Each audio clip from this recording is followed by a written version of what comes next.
Hello, friends. It's Sam Chaney reporting for Weaponized News. Today, February 20th, 2026. Thank you for joining us on this Friday edition of Weaponized News. Trying to sort out how to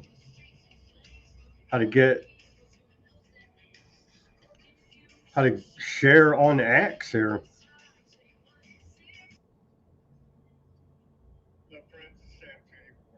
Anyway, trying to share the video on X because they won't live stream it anymore. See if I can do it one more time. Apologies. Oh, anyway, it's not sorting out there on the X. Apologies for that. Tried to do what they say, but I can't seem to do it fast enough. Anyhow, thank you for joining us. Apologies for that technical disruption. Throughout the show, I'm going to try to figure out how to share it on X. Thank you to everybody tuning in on Kick and YouTube right now. Okay, what do we got today? Well, the big news, Supreme Court ruled Trump's tariffs illegal, some of them. We'll go through those details. Turns out Howard Lutnick front ran the whole thing, betted against the tariffs from the beginning, advising Trump to put on the tariffs. And so the whole thing's rigged up one side, down the other, as you would expect. And so we do appreciate Howard Lutnick's corruption and Trump's corruption. And MAGA, the same old excuses, same old bullshit. Oh, he didn't know, he was duped, he was fooled. But then on this hand, he was misled by his advisors. On this hand, he's a genius and you just don't understand. No, he's corrupt. And he knows exactly what he's doing. And so you can't have it both ways, MAGA. Freaking idiots. I'm starting to dislike MAGA worse than Democrats at this point. They're just make my skin crawl defending the corruption of Trump. And honestly, I don't think the large majority of people out there are. I think it's all astroturfed, social engineered on the internet. And I do believe if you have any kind of damn sense, you can see what all's going on here now and say, how can I support this level of corruption? Anyhow, just ranting about interactions and what I see from the MAGAs on the internet. They're just insufferable at this point. So yeah, as announced yesterday, Ruckus broke it live for us here. Trump's announced he's going to declassify UFOs. We'll go over that. Anything to distract from Epstein? How about distract from the genocide? There's an ongoing genocide with Trump's name all over it there in Gaza right now. All right. And so how about that, as well as all the crimes piling up with Epstein? So ongoing genocide. So a lot to distract from. The economy here domestically is shit. We'll cover that. They just continually lie. The government continues to lie. I know, shocking, right? Melania Trump rolled out her new fashion series at the Smithsonian. We'll cover that briefly. Looks like mocking us, honestly. Show you why I say that in the video. And then Bobby Kennedy Jr., Mr. Maha, Mr. Make America Healthy Again. Eat real food. We've covered all these campaigns as they roll them out. Now he defends Trump glyphosate order. We'll cover that today. Beyond the pale of disgusting. Pushback by Massey. I want to like Massey, honestly. I just can't. I refuse. I want to like him, but I just refuse to like anybody in the government, to support them ever again. I won't be fooled again by this Masonic stage play called American Politics. I advise you to do the same. Don't be fooled again. But Massey is talking about he's going to introduce legislation, no immunity for Glyphosate Act. He's playing a good foil to Trump right now. I believe it's all part of a bigger Masonic stage play they're putting on for us here. I hope I'm wrong. I hope I'm wrong. But I'll never trust any politician. They can do whatever. Whatever, man. And I just don't trust the government. Sorry. Because it starts with a fundamental fact. How can you work for this corrupt crime syndicate known as the government? That right there. And the people that do and see it from the inside, MTG, many others, many others, they go in there, they see what's happening. They're like, oh, we're going to change it from the inside. They get in there. Like, you can't change this thing. You can't change this. It's so damn corrupt. You're not going to change it from the inside. It's not a bug. It's not broken. This is how it works. You see? So a lot of Epstein, we're laying off the Epstein reports today. We only have, 20 some odd emails. We got a big show. I'm going to study up and I'm going to really nail it down. Got a big show with William Ramsey Investigates on Monday. I'm going on his show. And I'm going to try to, it's the same time as regular Weaponized News show. I'm going to try to restream it on our channel so everybody can see it like that, Weaponized News viewers. So hopefully I can sort that out and get it done. I believe I can. But I'm going on his show on Monday. And so I'm going to have my Epstein reports nailed down by Monday. And we're going to expose a lot. We're going to keep exposing this MK Ultra, dark occultist, mind control program, amongst other crimes. But I believe that is the big one. That is the big one amongst all these other crimes being exposed as part of the Epstein network. So we got a lot of emails to get to today, but again, I'm going to be polished and ready for a Monday show with William Ramsey's Investigates. So look out for that. We're not blackmailing here, are we? I don't think so. The good news is resignation so far. We're calling to bring back King Charles I style punishment of beheadings, but quite a few have at the very least resigned. We need more than the resignations, but we'll go over the list of key resignations from the Epstein fallout so far, and a bunch more news on it, more sick, twisted details. Like 10 minutes before we came on the air here, U.S. Southcom did another murder, extrajudicial assassination of alleged drug traffickers. We'll play you that clip. 3 narco-terrorists killed.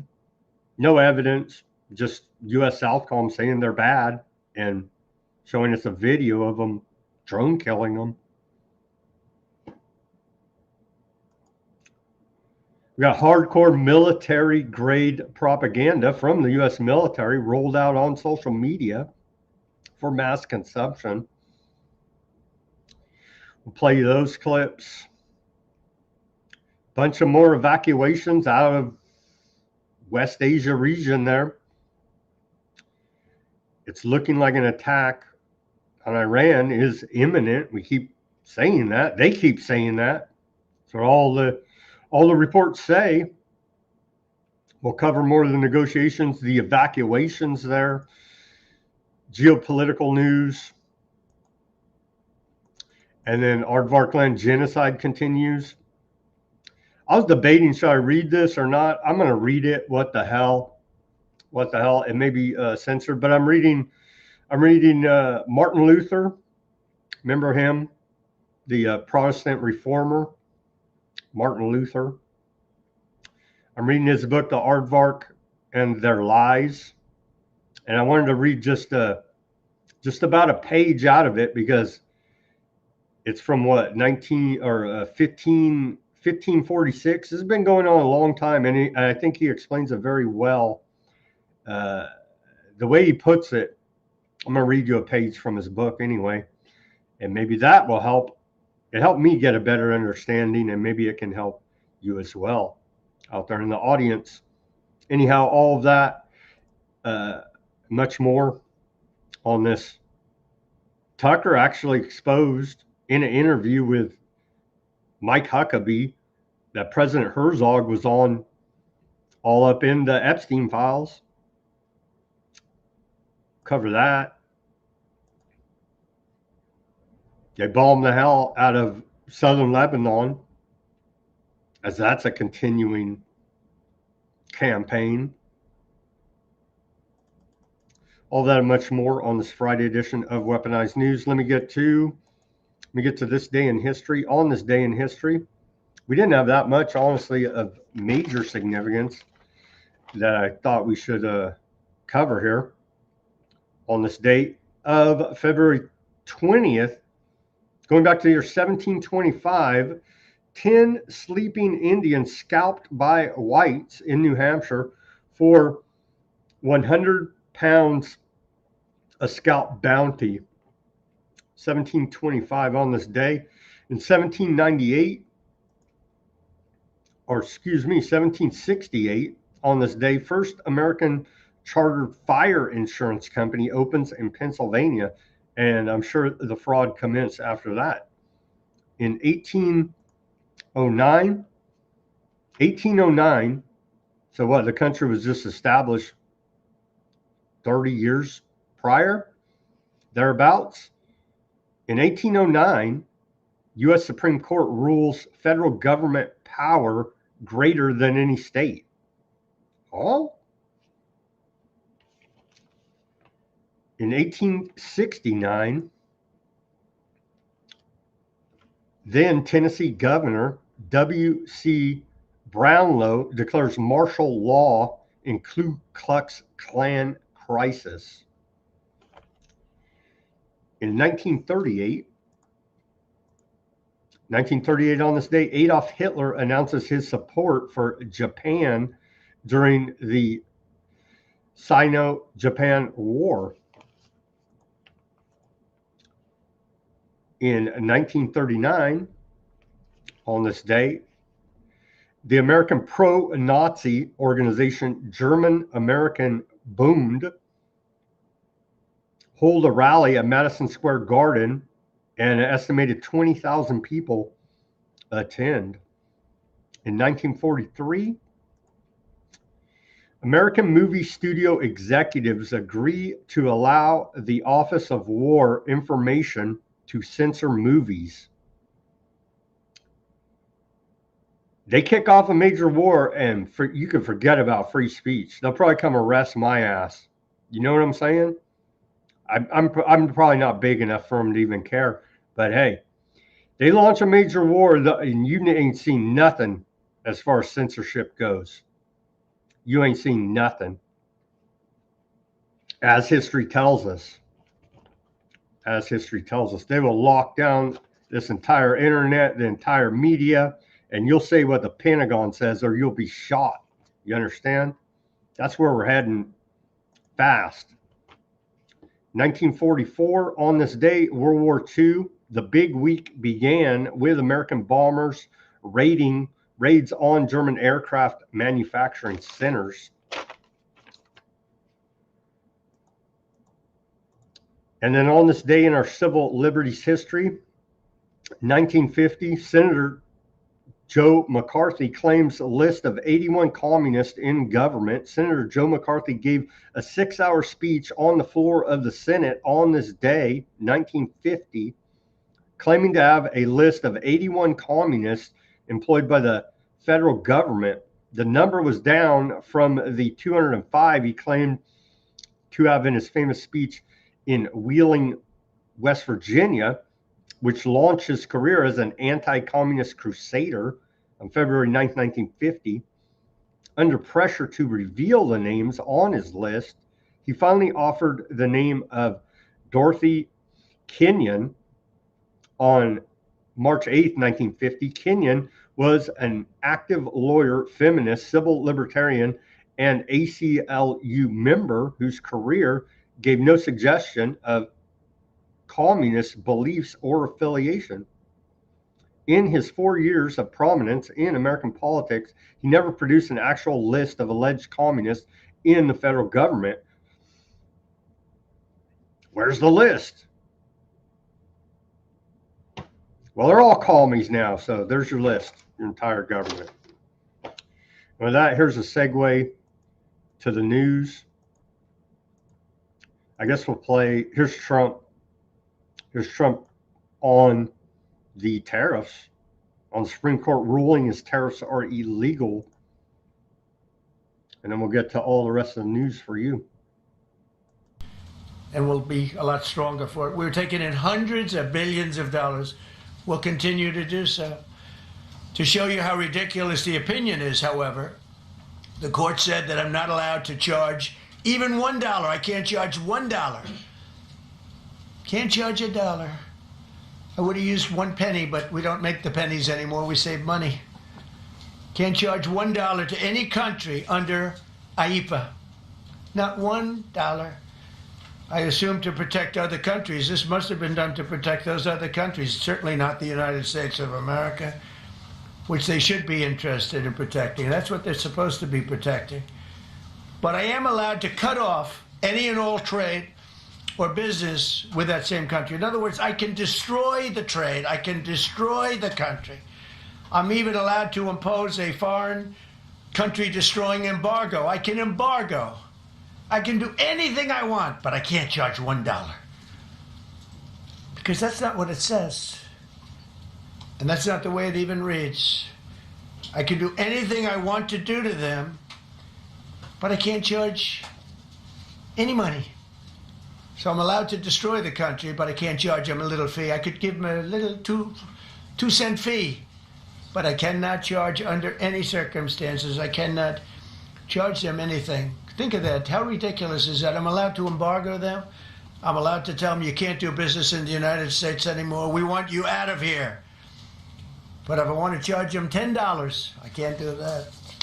It's incorrect. Their decision's incorrect. But it doesn't matter because we have very powerful alternatives that have been approved by this decision. You know, they've been approved. The whole thing was a scam from the jump. Here's the propaganda coming out of the White House after this Supreme Court ruling. American prosperity first. Really? Nothing but propaganda and lies. Effective immediately, all national security tariffs, Section 232 and existing Section 301 tariffs remain in place and in full force and effect.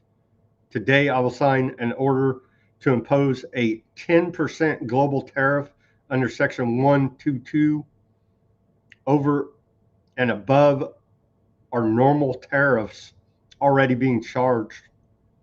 That's out of the White House. That's Trump today. So you slap another 10% on.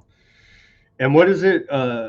Aluminum, steel, and copper, I believe, are not affected. The tariffs on those materials are not affected by this ruling. Here's a little bit more from Trump throwing his temper tantrum there with his handler, Lutnick, right there. I saw people posting, because we saw yesterday, we played the clip of Leslie Wexner's attorney whispering in his ear on a hot mic. They caught it, right? Saying, I will kill you if you answer these questions with more than 5 words. And so people are pointing out, hey, there's aardvark handlers around all the presidents, around all these people. Are they all threatening to kill them? I don't know. Maybe. I think they're all going along with it and part of it, and they all love it. But however you may see it, here's Lutnick right there. Look. Like, what the? Seriously. Letnick right there. He's been disgraced. How is this guy, how the F is this guy next to the president of America at this point, bragging about taking his family to Epstein Island? We'll get to his big scam. Let's hear a little bit more from Trump, though, on the tariffs. It's almost like not written by smart people. And what they do, they don't even talk about that. Your question is very basic. That was the first question I asked also to make you feel good. I said, what about all the money that we've taken in? Sir, they don't discuss that. How crazy is that? What you're saying is, are you saying that you don't plan to honor refunds for companies that file for them? I just told you the answer, right? I told you the answer. It's not discussed. We'll end up being in court for the next 5 years. And they knew all that, how it was going to play out, but you get screwed right now. And you and I, the consumers, we're not getting jack of these refunds. We've been screwed around, jerked around. They profiteer on both ends, and we get the short end, and we get propaganda from the government, straight up lies about how great the economy is in the golden age. What did you mean a moment ago when you said that the Supreme Court has been swayed by foreign interests? Well, I think that foreign interests are represented by people that I believe have undue influence, have a lot of influence over the Supreme Court. A friggin' aardvark operative sits standing next to him, just like the level of hypocrisy. Like, we're literally in the Orwellian nightmare. Everything is a satanic inversion of reality. These people put on a Masonic stage show, and apparently the majority of the public out there are under the spell and can't see through this shit. That's why we have to do Weaponized News show here for you, to help guide the children out there, which are all adults, through this propaganda psyops, information war. Fear or respect or friendships, I don't know. But I know some of the people that were involved on the other side, and I don't like them. I think they're real slime balls. And got to do what's right for the country. You got to do what's right for the Constitution. That's why I respect so much Justice Thomas and Alito, Kavanaugh. What a load of shit. You got to do what's right by the Constitution. His tariffs were executive orders. Unconstitutional. Like, Supreme Court strikes down Trump's sweeping tariffs, upending central plank of his economic agenda, AP reports there. And so furious about the defeat, Trump said, we covered that, 10% tariffs on top of other tariffs already levied. Was it? It was a 6-3 decision with, I believe, 2 or 3 Supreme Court justices appointed by Trump. He's like, they're foreign traitors. You appointed him, you effing clown. Oh, he didn't know any better. He was duped. He was fooled. But he's a genius, you see. Bullshit. They're all corrupt. Supreme Court strikes down most of Trump's tariffs in a major blow to the president. Report out of NBC News. There's the headline. The decision does not affect all of Trump's tariffs, but invalidates those implemented using an emergency law, because there was no freaking emergency. Was it here? They talk about I forget which story. I read a bunch about it today. So there you go.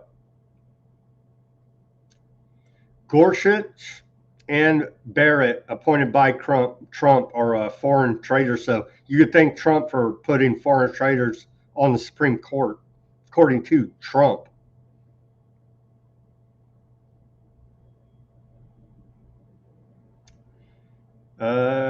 Maybe they don't mention it here. Anyhow, 6-3 decision. Good luck getting a refund. Oh, remember we were going to get we're going to get those checks. We're getting Fort Knox audited.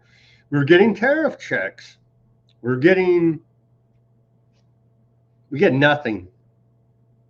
We get nothing. We get lies and propaganda from these bastards. That's what we get. U.S. tariff revenue at risk in Supreme Court ruling tops U.S. $175 billion. Penn Wharton Business School estimates.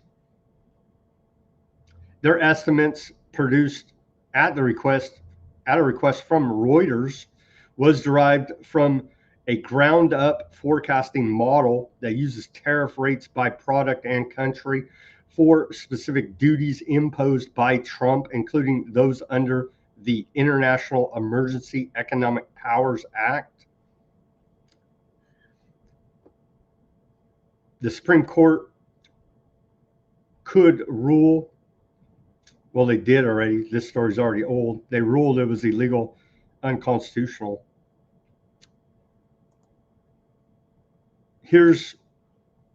They played us from the jump. Here, Howard Lutnick. Howard Lutnick's sons, Brandon and Kyle, now running Cantor Fitzgerald after Lutnick became Trump's Commerce Secretary, have been buying up rights to Trump-era tariff refunds at steep discounts, reportedly 20 to 30 cents on the dollar. So they essentially bet, full well knowing that these tariffs were illegal under the emergency order, and they bet that the Supreme Court was going to rule as much when they told Trump to do these. Here's a report out of Wired magazine. Trump's Commerce Secretary loves tariffs. His former investment bank, is taking bets against them. A subsidiary of Cantor Fitzgerald, which is run by the sons of the U.S. Commerce Secretary and family Epstein Island man, Howard Lutnick, is letting clients essentially bet that President Trump's tariffs would be struck down in court because they engineered the entire thing from the jump. And apparently all this is legal. Apparently it's all legal. And so that's how they F everybody. Is the insiders front run it, plan it out. They know what's going to happen because they engineered this entire scheme to profit coming and going.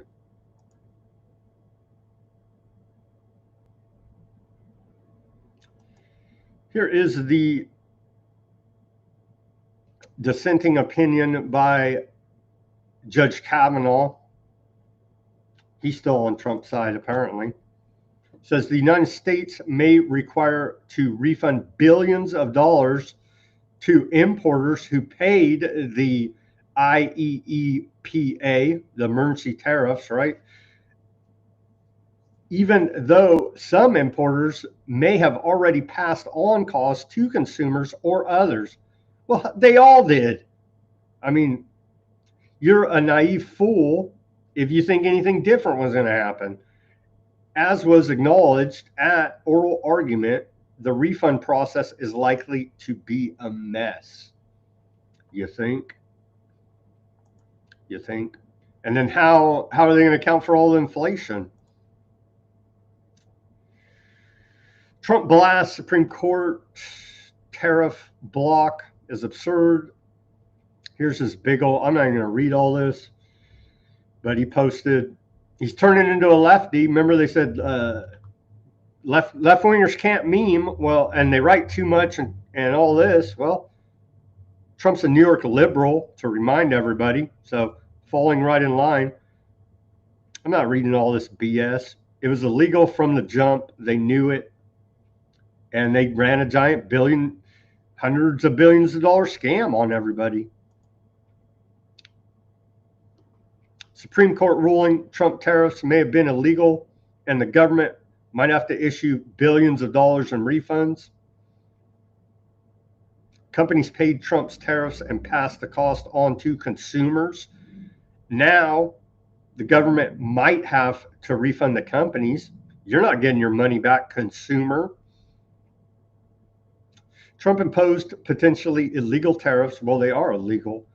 And you paid higher prices. Companies kept the profit, and the government has to refund billions to importers. As per usual, the consumer pays the price as they paint a picture of the golden age. Fourth quarter US GDP up just 1.4%. Badly missing estimate. Inflation firms at 3%.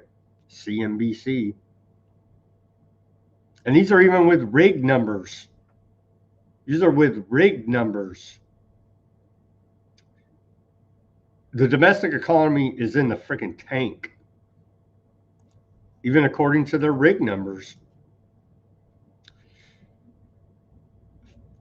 The Federal Reserve's preferred gauge shows accelerating December inflation trends. A personal consumption expenditures price index increased by 0.4% in December. We're told inflation is going down by the White House.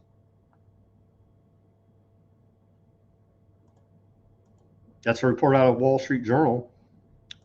And then fitting the entire thing from the first dollar they printed at the Federal Reserve has been a giant fraud Ponzi scheme from the jump. So a large part of our economy is based on fraud. Here's SBA, and she's an insider trader, profiteer off the bat time. Loeffler, head of the Small Business Administration. Now they're taking a hard look at California. Let's play this clip.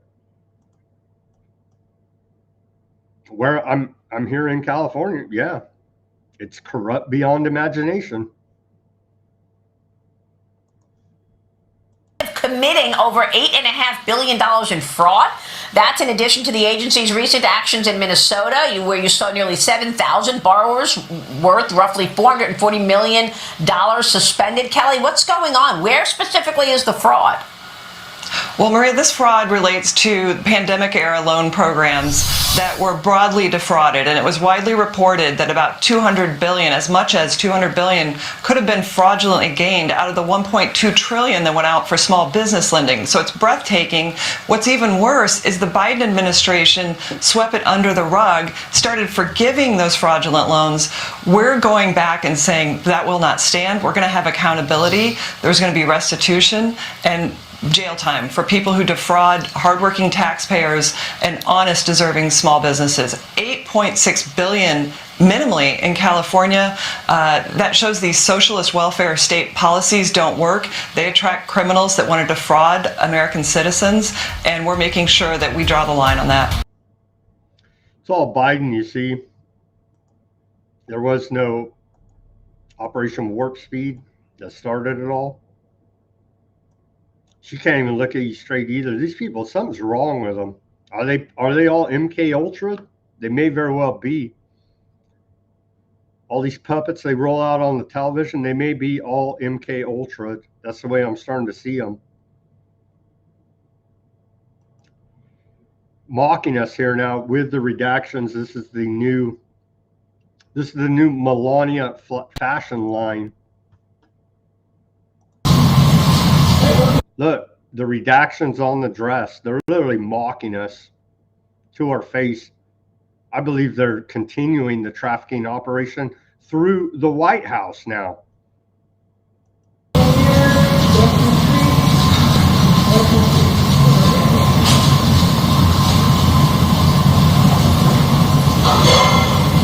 Mocking us with that dress and the redactions.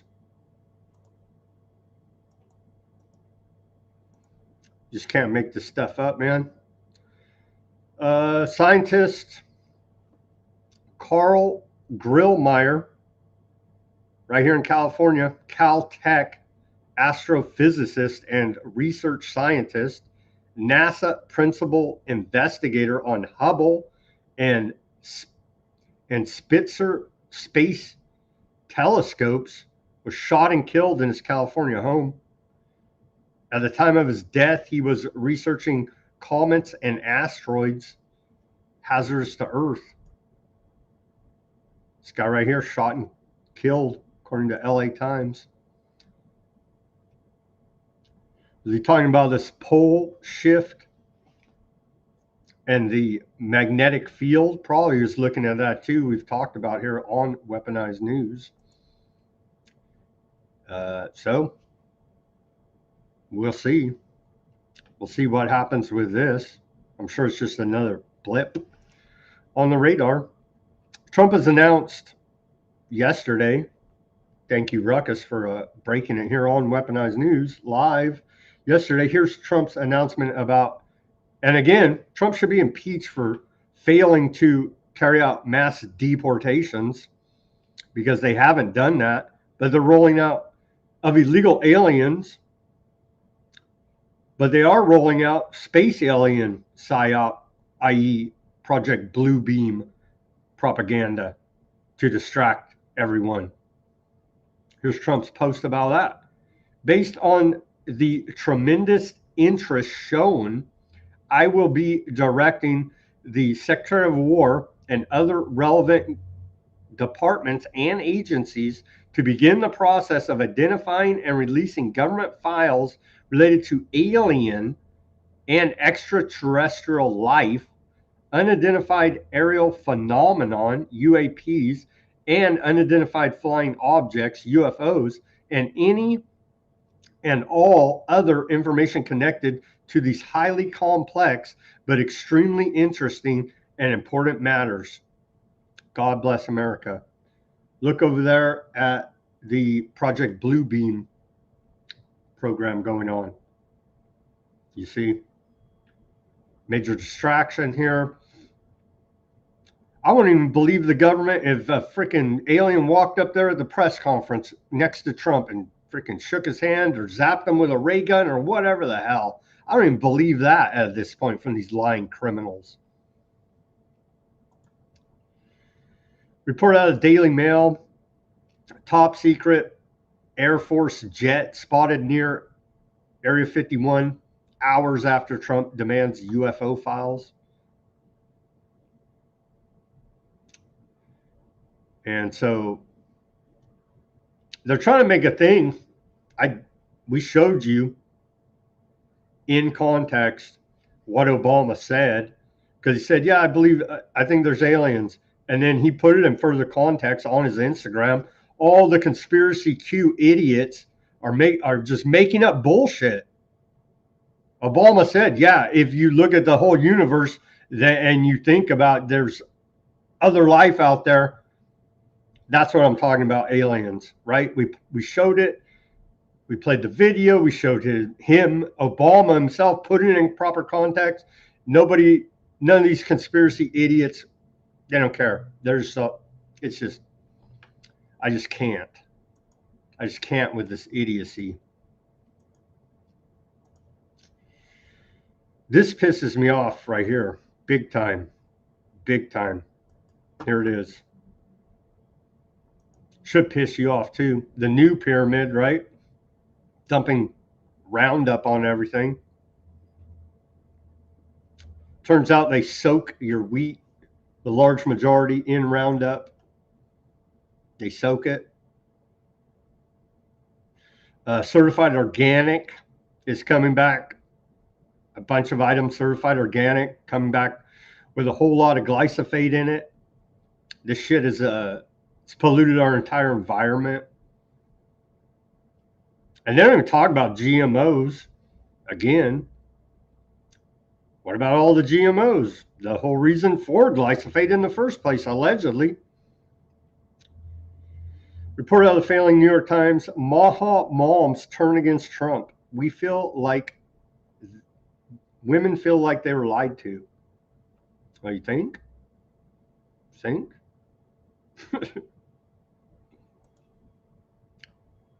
Bobby Kennedy Jr., maybe you should start calling him conspiracy theorist, ex-heroin addict, and man with worms in his brain as the mainstream media That's how they would attack them, right? We covered it during the campaign. Anyhow, CNBC, Kennedy defends Trump glyphosate order. Maha erupts as a midterms approach. I don't know how you explain this away, but here's how Bobby Kennedy is attempting to explain it away. Kennedy backed the president in a statement to CNBC yesterday morning. Donald Trump's executive order puts America first where it matters most, our defense readiness and our food supply. They're poisoning the food supply with glyphosate. I added that. Continuing here, he said, we must safeguard America's national security first because all of our priorities depend on it. When hostile actors control critical inputs, they weaken our security by expanding domestic production. We close the gap and protect American families.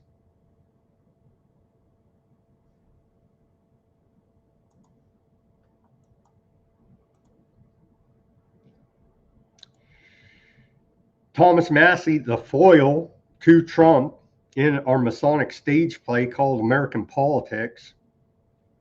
I believe that. I want to like Massey. But I just can't. I can't. You see, because I'm jaded. This week, I want to introduce the No Immunity for Glyphosate Act to undo the recent executive order, which promotes glyphosate, Roundup, and insulates manufacturers from liability. Yeah. They got de facto indemnity under national security. Here's why we should be concerned. I don't feel like I did a good enough job yesterday explaining the glyphosate issue, so I will cover it right now. Again, why everybody should be so concerned. The first major trial in the glyphosate rulings, first major trial was Dwayne Johnson versus Monsanto in 2018. And this is after years of a screaming. GMOs, glyphosate, it's poisoning us, it's killing us, it's poison, it kills the bugs, it blows up their stomachs. What the hell do you think it does to you? You know what I mean? Continuing here. Johnson, a school groundskeeper with terminal non-Hodgkin's lymphoma, won $289 million, including a $250 million in punitive damage for Monsanto's failure to warn. The award was reduced to $20.5 million on appeal, but it set a precedent. This verdict sends a message, Johnson's attorney said, highlighting corporate negligence. Next was Edwin Hardman versus Monsanto in 2019. That case resulted in a $80 million verdict, reduced to $25 million. Hardman, who used Roundup on his property for decades, argued glyphosate was a substantial factor in his cancer. The jury agreed, criticizing Monsanto's safety studies.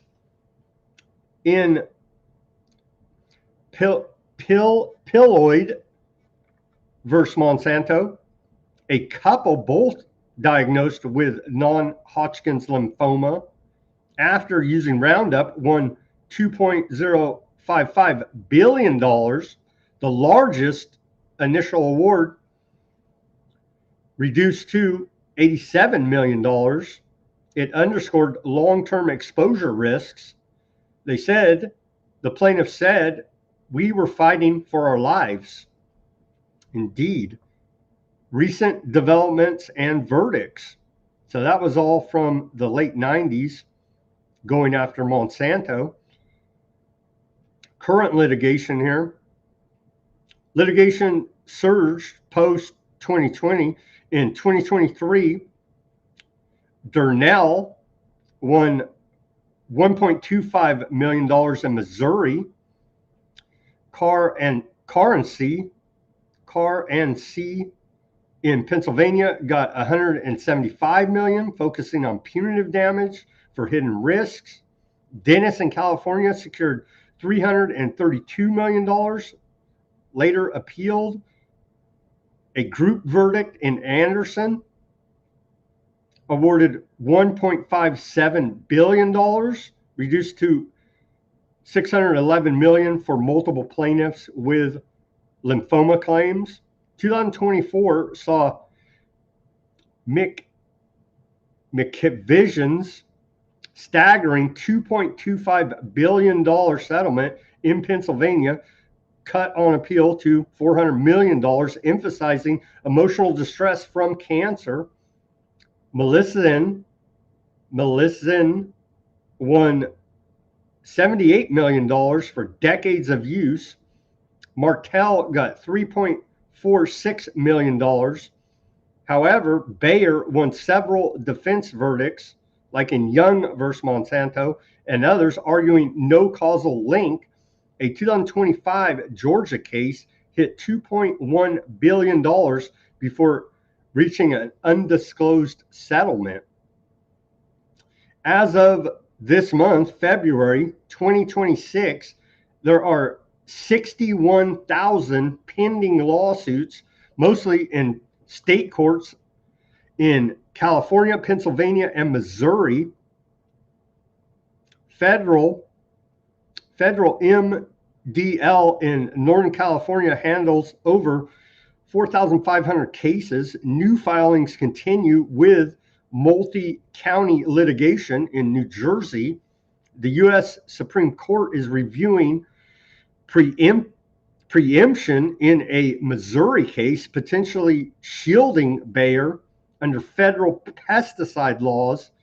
Bayer increased reserves to $11.8 billion and is considering filing bankruptcy for its subsidiary. As the lawsuits keep experts debate glyphosate safety, the courts ruled here in civil judgments. Where's the criminal charges? Where are the criminal charges? They know this stuff is poison, and they continue to pollute the environment.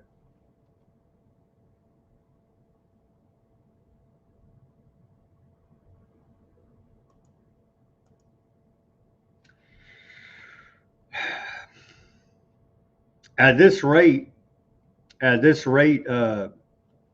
Republicans, they lost Maha here now, right? So all those whatever you call them, Maha people, they could be Republican, Democrat, Independent, whatever.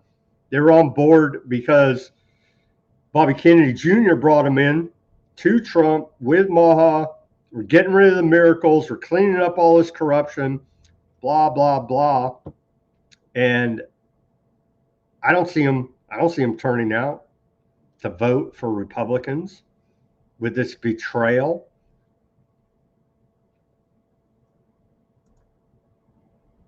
More public health news. Health and Human Services wipes out 36,000 pages of regulatory dark matter in sweeping child welfare office purge. Administration for Children and Families found 74% of its regulatory documents were obsolete, some dating back to 1976.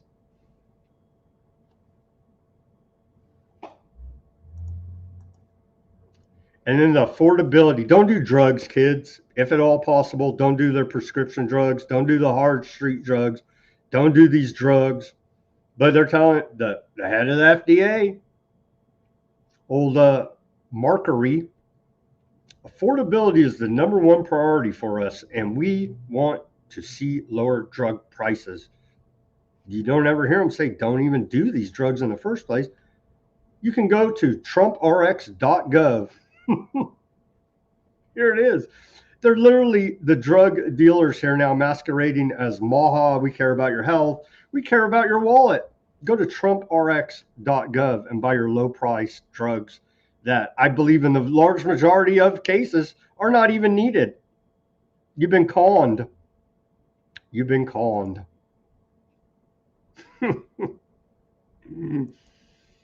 Man, oh man.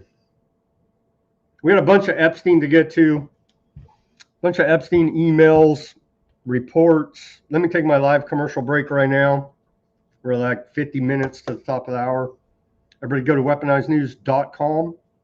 You got the stickers there. Holograph sticker, white background sticker. The clear sticker helps support independent reporting and analysis. Brought to you 5 days a week by Weaponized News. Go to weaponizednews.com. Put these stickers on your laptop, your bumper, your guitar, your work locker, your hard hat, amongst other places listeners have put them. We appreciate the support out there, helping spread the word about Weaponized News. Check out the shop. We got t-shirts, baseball caps, coffee mugs with the Weaponized News logo. We also have customized t-shirts over there, other gear and items. Go take a look, weaponizednews.com/shop. It's in the description below this video, the link. We take donations as well. Buy me a coffee, Cash App, Bitcoin wallet address, all in the description below this video. Weaponizednews.com has a PayPal donation button right on the front page, secure through PayPal. Any which way works for us. Give us that like, share, subscribe, push that notification button. If you can't support us monetarily, you can easily push that share, and that helps us out to reach new listeners. Any which way you choose to support us is greatly appreciated here at Weaponized News. What else do we got? That's all I got. Give us that like, share, subscribe, push that notification button. Again, on Monday, I'm psyched to go on William Ramsey Investigates podcast. He has a giant podcast. I believe, I don't even know how it all works, because I'm video, right? You guys watch the show. Video, audio, like this. I don't know if he's video, audio. I'm thinking he's like Apple Podcast, like high ranked, right? So anyway, it'll be audio. I'll prepare for it to be audio, but it's going to be audio video, same as we always do here. Anyway, I'm hoping to do a good job there and get some more viewers over here, and appreciate the opportunity from William Ramsey, and appreciate his appearance here on Tuesday, where we covered MK Ultra, Epstein, and the cult. I think we covered a lot of ground there, exposed quite a bit. Everybody should go take a look at that show. But we're going to keep it coming on Monday, same time, 5 p.m. Pacific. So look out for that. Look out for that. I'm trying, guys, to grow the audience, to reach new people, to bring you guys the most informative and timely information that we can here at Weaponized News. And all of your support is appreciated. Okay, welcome back to the second half of Weaponized News here on this February 20th, Friday edition. Thank you for joining us. Let's jump right into the Epsteins. It's just Epstein files give some prosecutors plenty to investigate. We'll get to Congress says that there's nothing to investigate. We'll get to that. It's a report out of the Wall Street Journal.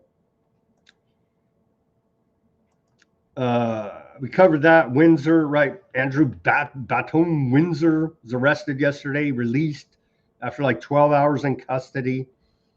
He's been disowned by the royal family. They're acting like they're not part of the royal family's all part of it. King Charles is best friends with Jimmy Savile, for God's sake.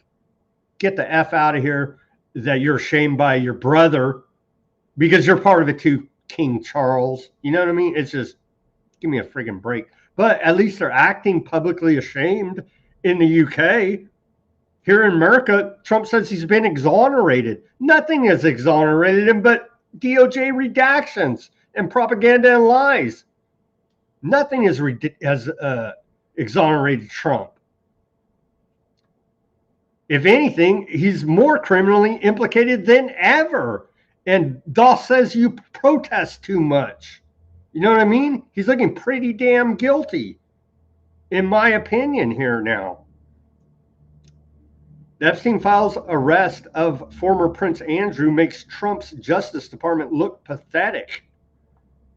So we got that's UK Independent. We got UK media literally mocking us over here in America. You know what I mean? They're mocking us because we do look pathetic, or our government does, because they're part of it. They're the ones covering it up, for God's sake. So yeah, UK media mocking America, deservedly so, I would say, in this regard. They got plenty of their own problems. They got Muslim rape gangs running around all over the place there. They got their own child molester networks all over the place. They got plenty of their own problems, but so do we here in America, right? Epstein built ties to U.S. Customs officers, prompting criminal investigation. Jeffrey Epstein cultivated friendly relationships with several customs officers in the U.S. Virgin Islands, offering food, advice, and even musical gigs. And so now this has become an investigation. One of Epstein's greatest skills was building and exploiting connections with those who had power to help or hinder him. In the U.S. Virgin Islands, that included the federal customs and border protection officers who inspected the people and goods that were coming and going from his private island. And so agents from the FBI and Department of Homeland Security, as well as federal prosecutors, spent more than a year looking at whether the Customs and Border Patrol office in St. Thomas allowed Epstein and his guests to avoid scrutiny as they entered the country. The outcome of the investigation, which focused on at least 4 Customs and Border Patrol officers, including a supervisor, is unclear. There is no record of the officers having been in charge with crimes in connection to Epstein. The FBI had no comment. That's a report out of the failing New York Times. And so you read down 5 paragraphs and they tell you, oh yeah, by the way, they're still covering it up. Thank you very much. Here's Comer. He's on the, the House Oversight Committee. And he's saying, Comer says he's not interested in investigating Epstein co-conspirator Les Wexner. And it is time to move on because the DOJ has already investigated him. Cover up much there?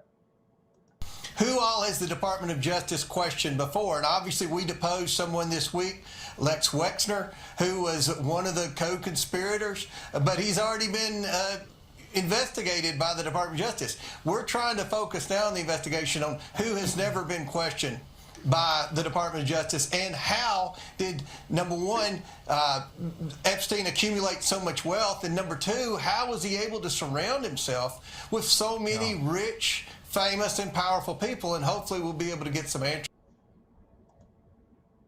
Comer on the House Oversight Committee can't seem to figure it out.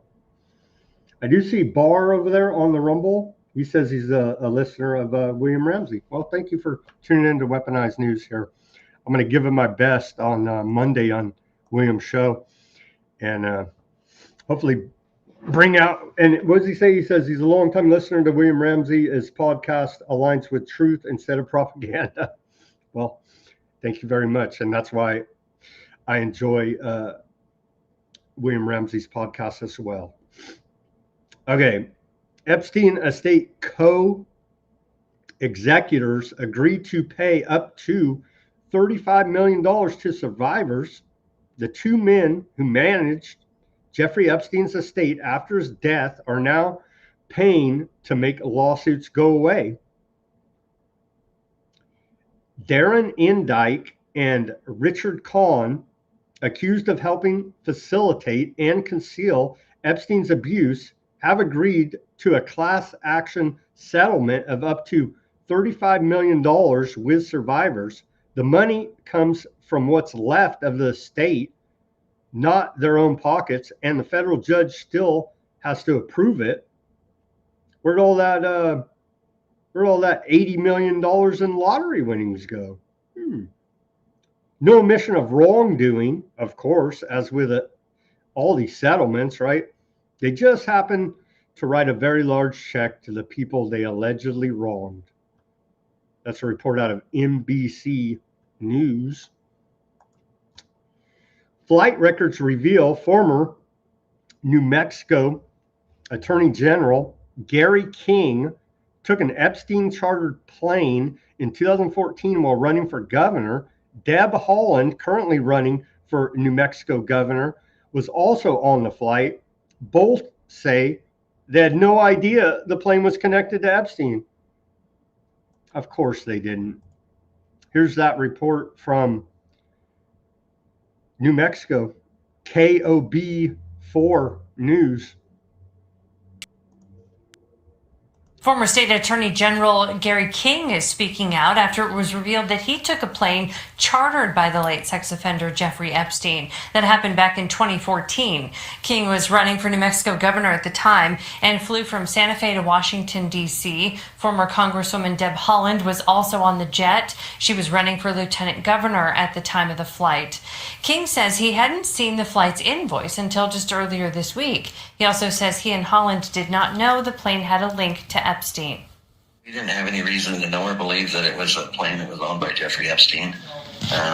My staff had told me that Bill Richardson was helping us to arrange for an airplane. Deb Haaland is currently running for governor of New Mexico. Her campaign released a statement saying she never interacted with Epstein. You can see her full statement on our website. Why even deny it? Just be like Lutnick and say, yeah, I go on family vacation to Epstein Island. You know what I mean? They're still denying it, playing dumb. They know damn well what's going on. Give me a freaking break. If they don't, they're definitely not qualified to be attorney general of a state. If you don't even know what the hell's going on, whose plane you're on, what freaking planet, and dude, come on. New Mexico Attorney General now officially reopens criminal investigation into Epstein's Zorro Ranch. I'm adding this part. I'll get back to the report where it's believed they're doing all these eugenics, transhumanist type experiments, cloning, baby factories, insane stuff, right? Alleged going on there. And a lot of the Epstein emails coming out going, oh, yeah, he's very interested in genetics with all these high-up university professors. He's freezing his sperm. He's worrying about transferring his sperm. There's all these emails talking about eggs in there. Like, they're doing some experiments there. You better believe experiments went on there at Zorro Ranch.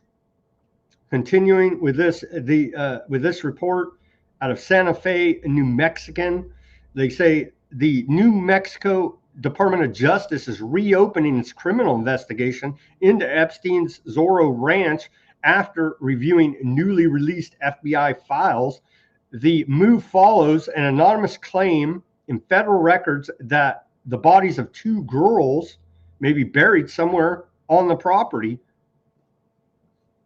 And remember that one email talking about, it sounds like they're talking about farm animals, but they have a coded language. So looks like, I'm taking it they're talking about their prisoners there, their slaves that they needed to go ahead and get rid of.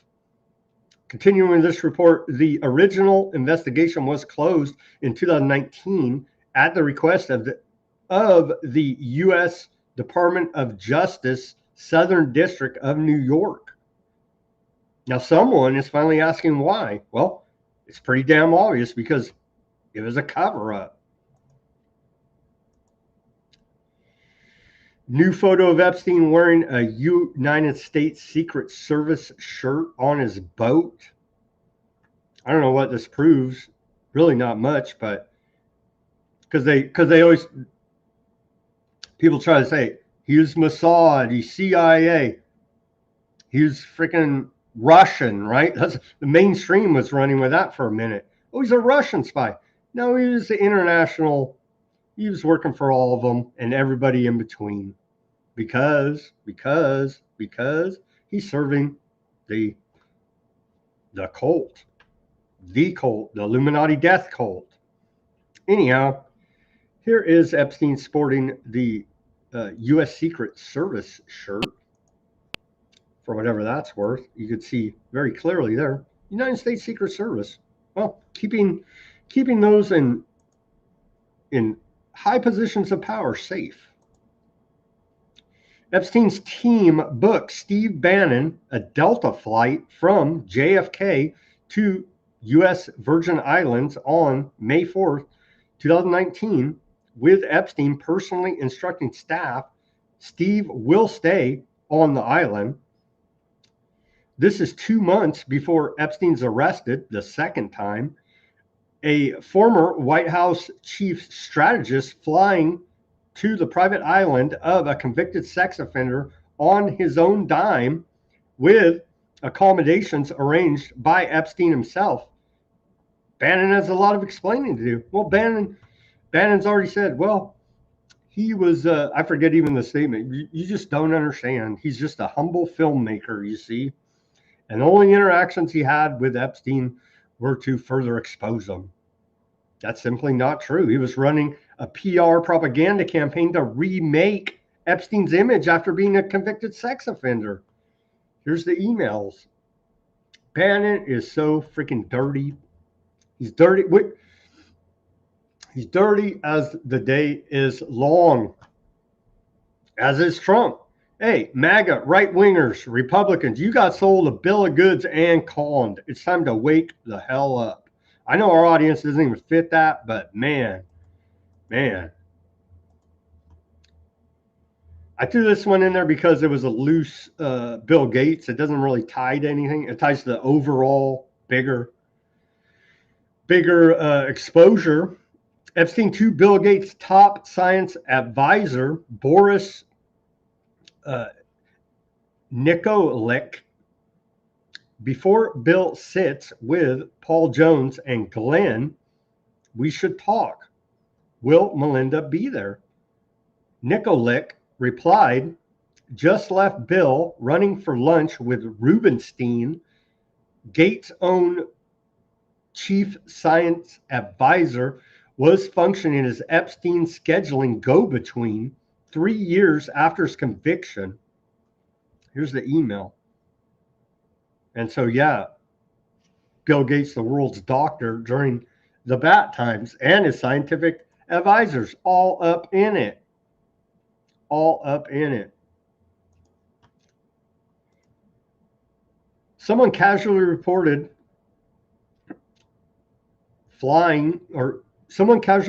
to Epstein they will be on a group trip in Mexico with Jack Dorsey, founder of Twitter, and Princess Beatrice.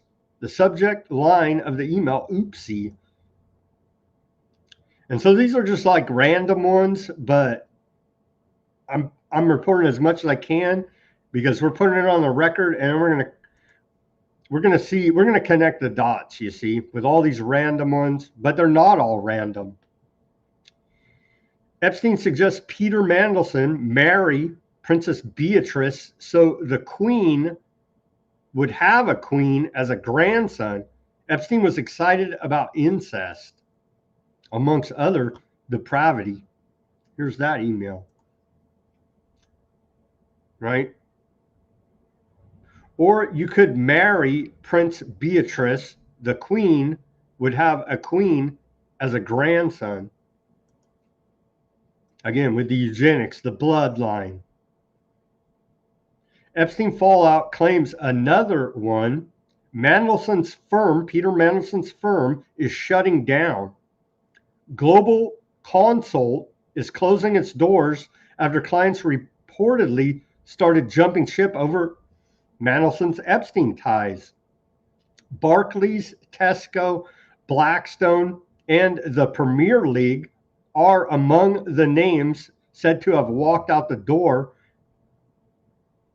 and said, we're not doing business with your firm, Global Counsel, anymore, Mandelson. There's too much heat on you from Epstein, right? From being all up in there. He's also facing a criminal investigation and just resigned from the House of Lords. That's a report out of the UK Telegraph. Peggy Siegel, we've talked about her, the publicist, right? The propagandist, essentially, Hollywood propagandist. In a 2011 email, Peggy Siegel told Epstein about her Paris trip. She hit Chanel shows, a silver ball, and even lunch with Princess Beatrice. More links to the royal family keep surfacing. Yeah.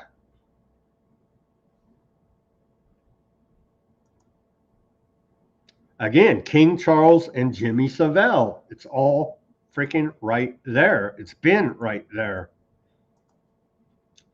2011 email chain about a London Telegraph inquiry shows questions over Epstein landing his plane at UK RAF bases. So now it's looking like he was using UK military bases as a trafficking hub. That's what it's starting to look like here now, with the full backing of the royal family.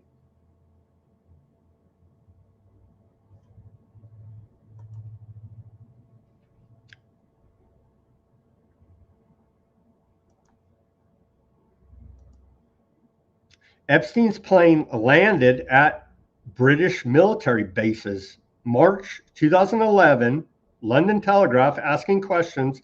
How did Epstein's plane land at RAF Murham and RAF Horsham military airfields? Did Prince Andrew help him get permission?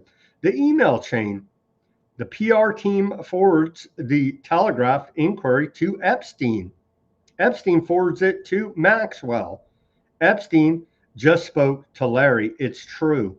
Maxwell, I think that's crap and not true, and you should say so.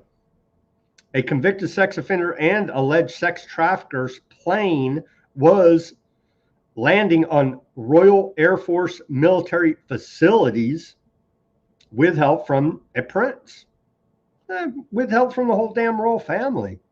You know what I mean? Let's not just throw Prince William under the bus here. It's all of them. They're all the same bloodline.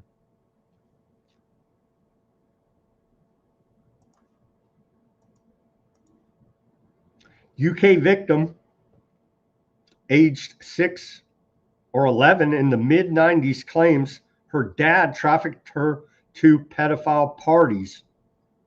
At a Thorpe greenhouse, Prince Andrew brutally hit her with his own car, damaging her rib, hip, and leg. The nightmare didn't stop there. She woke up to Andrew and got assaulted then and there by him. The injuries even caused an infection, medical records show. Maxwell was shocked. Maxwell also shocked her on a table while watching men, including Andrew, then beat her with a broom, breaking her nose. Florida trips included Epstein's molestation at Palm Beach mansion. Another file has a similar story where Maxwell recruited a girl in the 90s for, quote, modeling, turned into a sex torture slave. Andrew himself tortured her, and another victim who then died as a result. A dark web of fake modeling traps leading to slavery, abuse, and alleged killings, all tied to Maxwell and Andrew.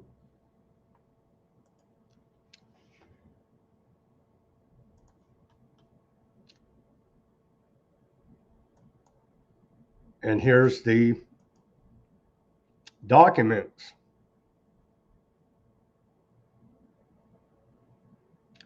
He took pornographic photos of me in a shirt. That's an all-time classic, right? With the prince in the back of the cop car freaking out. And you guys add the caption. My caption was, he's thinking, all this, imagine what has been redacted, right? Because he's like, damn, they actually came and arrested me. You know what I mean? So imagine what is redacted if they arrested him for what? If they arrested him for what we have unredacted, imagine what's redacted, how bad it is. Anyhow, here's a little short report about even his crew right there, right? Former Palace Protection officer on Andrew. No one liked him. He was rude, obnoxious, full of his own self-importance. He was a bully. Here's that short report. What was he like to work for? He was a rude, horrible little man. I've got to be honest, I mean, we know that now, so it's not like I'm talking out of turn. I mean, look, no one liked him.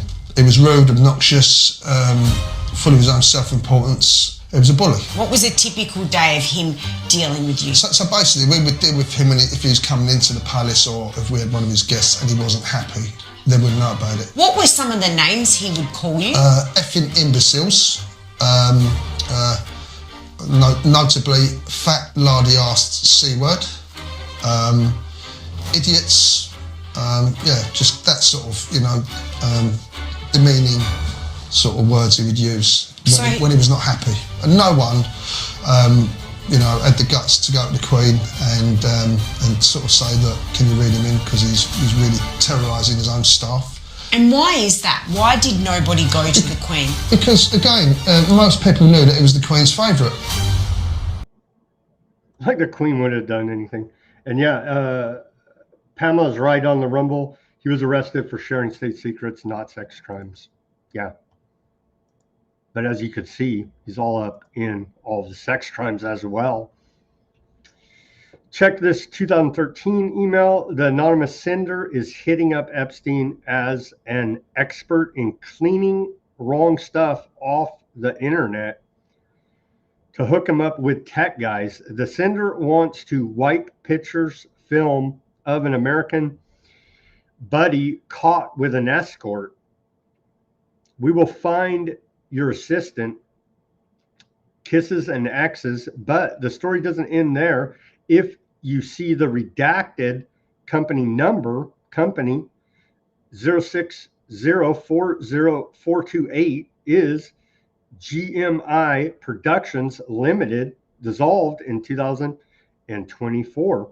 All points toward this email being sent from Aubrey Rambolt, founder of the UK's GMI Productions, and Andrew's old flame, who flew on the Lolita Express. And that's the, do we even have to read the case file? I guess we should, right? Case file EFTA 02570938. Robert Maxwell, war hero. Let's see this report out of BBC about Robert Maxwell now. Of course, Ghislaine Maxwell's father.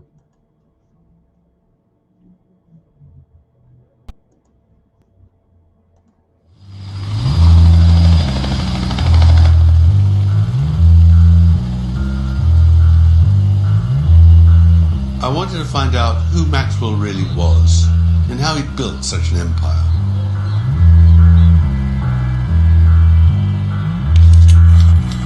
You know, Maxwell was keen to let everyone know he was a decorated war hero. But his life in post-war Berlin is where things got very shady. He runs a very, very lucrative black market operation, buying and selling cigarettes and nylons and all chewing gum, food, everything. He's the heart of taking goods from zone to zone and putting the cash in his pocket. And Maxwell was someone who wants power, who wants influence, who wants wealth, who wants to change the world. He goes across the Russians, declares himself, gets on very well with them, and establishes good connections. He becomes a KGB agent.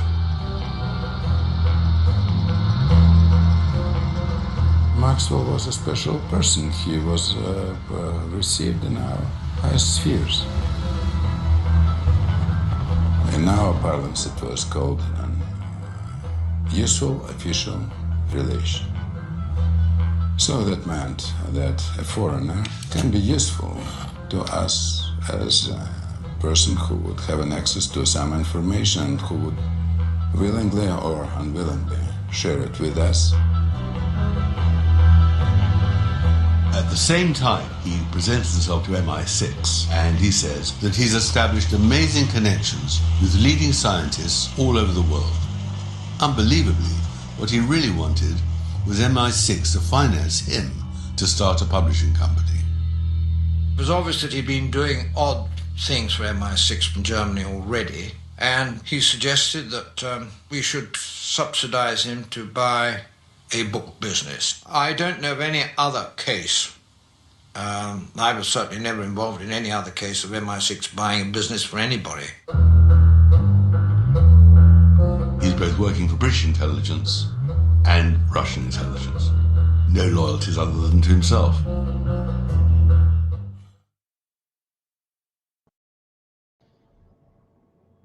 I believe that's about the same as Epstein is, working for everybody and playing all sides against the middle and working for himself and serving their agenda.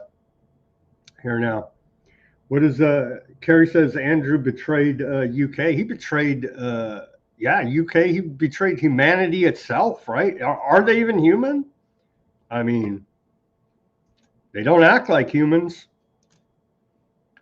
They're definitely possessed by some evil spirit. I believe they're all MK Ultra, as to say they're all victims of fear-based, trauma-based mind control. I believe that's the majority of the people in this cult are both victims and abusers. And that's how this whole thing rolls. The bloodline since Jesus, the synagogue of Satan. Okay, Kathy Rumler, she's at least been shamed enough to resign as Goldman Sachs top lawyer. She was Obama's top lawyer. A May 2015 email exchange, supposed to get tortured again by Uber aardvark Indo-Dawnist at 5 p.m. on Thursday. This is a response to Epstein asking her to find amicus brief proponents for his legal defense. Obama's former White House counsel was actively coordinating Epstein's legal strategy while casually tossing around antiseptic slurs. She recently resigned as Goldman Sachs top lawyer. We have more about her. Here's the email. Here she is again. What a piece of work this lady is. I believe we have more on her. Kathy Rumler to Epstein, June 2015. I'm working on a PR strategy for MJ White versus Elizabeth Warren. Yes, Elizabeth Warren is the worst. Obama's former White House counsel was developing political strategy for Obama's SEC chair against a sitting U.S. senator and running it by a convicted sex offender. She also told Epstein, your boy got an acquittal, and offered to send him the statement of facts. Here's that email.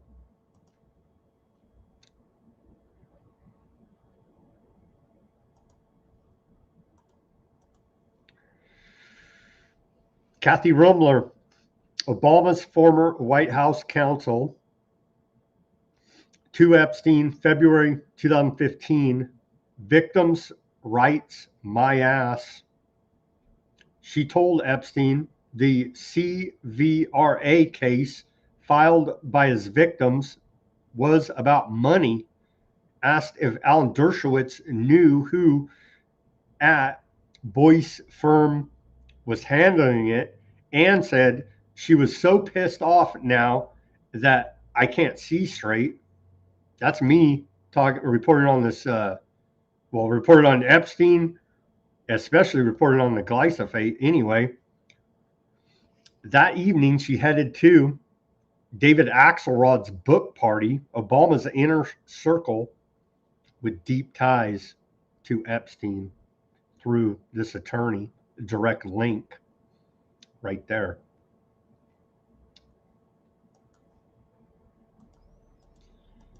Man, how many more? I didn't think we had that many. Okay, we're almost done with the Epstein today, guys. I know, I'm sick of it too, but we got to do it. We got to do it. We got to keep reporting on it. Not a well-known fact, Ghislaine Maxwell was president. We've reported on this, but again, president of Terramar Project. She spoke at Google workshop on high seas governance and UN ocean policies. She shouted out Google for backing collabs like letting users claim ocean spots, upload data, build communities, and track tagged critters. They even hook up an underwater Google Street View 3D 360 degrees virtual dives to spots like Bali or Monterey, flipping the ocean's tragedy of the commons into a win via open data.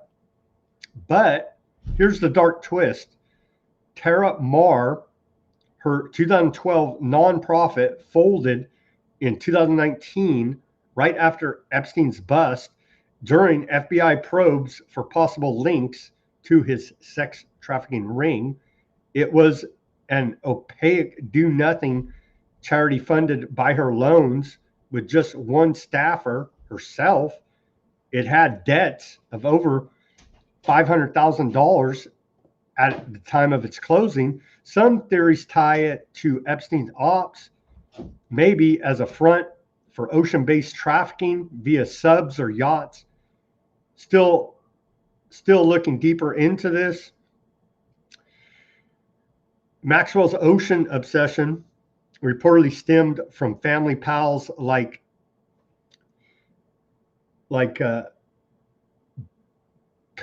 some guy, I can't even pronounce his name, some French dude who hunted Atlantis. Anyway, Conspiracy Buzz says she was chasing the Lost City 2 for eugenics purposes. And this is a combination of reports from Failing New York Times, UK Independent, and Business Insider. That there's a video of her giving a talk at Google. And there's also, I've seen reported that she was a lead moderator for years on Reddit as well, Ghislaine Maxwell. A 16-year-old girl from Palm Beach was told it was easy money, just massages. She had no idea who was waiting on the other side of the door. Let's watch this report from one of the victims.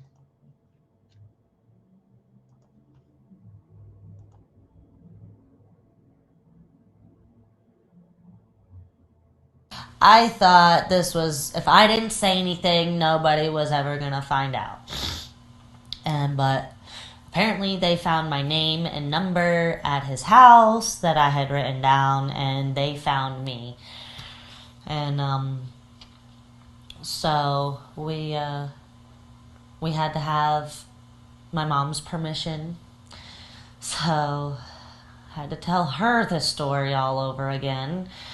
And I remember telling her, I don't want you to think of me as not your little girl anymore.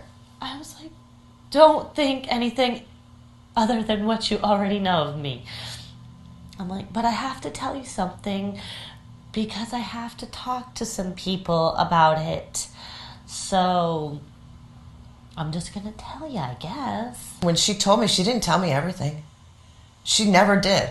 I never really learned everything until the lawyer did the deposition. That's when I started hearing everything. And she was just saying something, I did something, and I'm thinking, what did you do?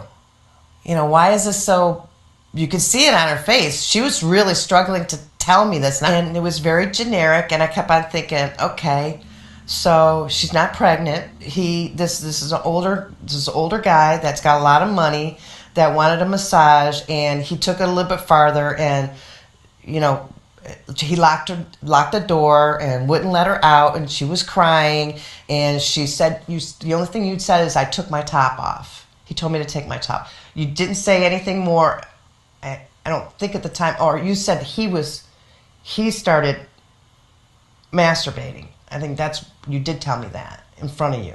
And I really felt helpless. So it's like, what can you do? I wasn't there. This was a year ago. Now everything is making sense as to how you've been acting up, and oh my God. Now there's a good reason for that.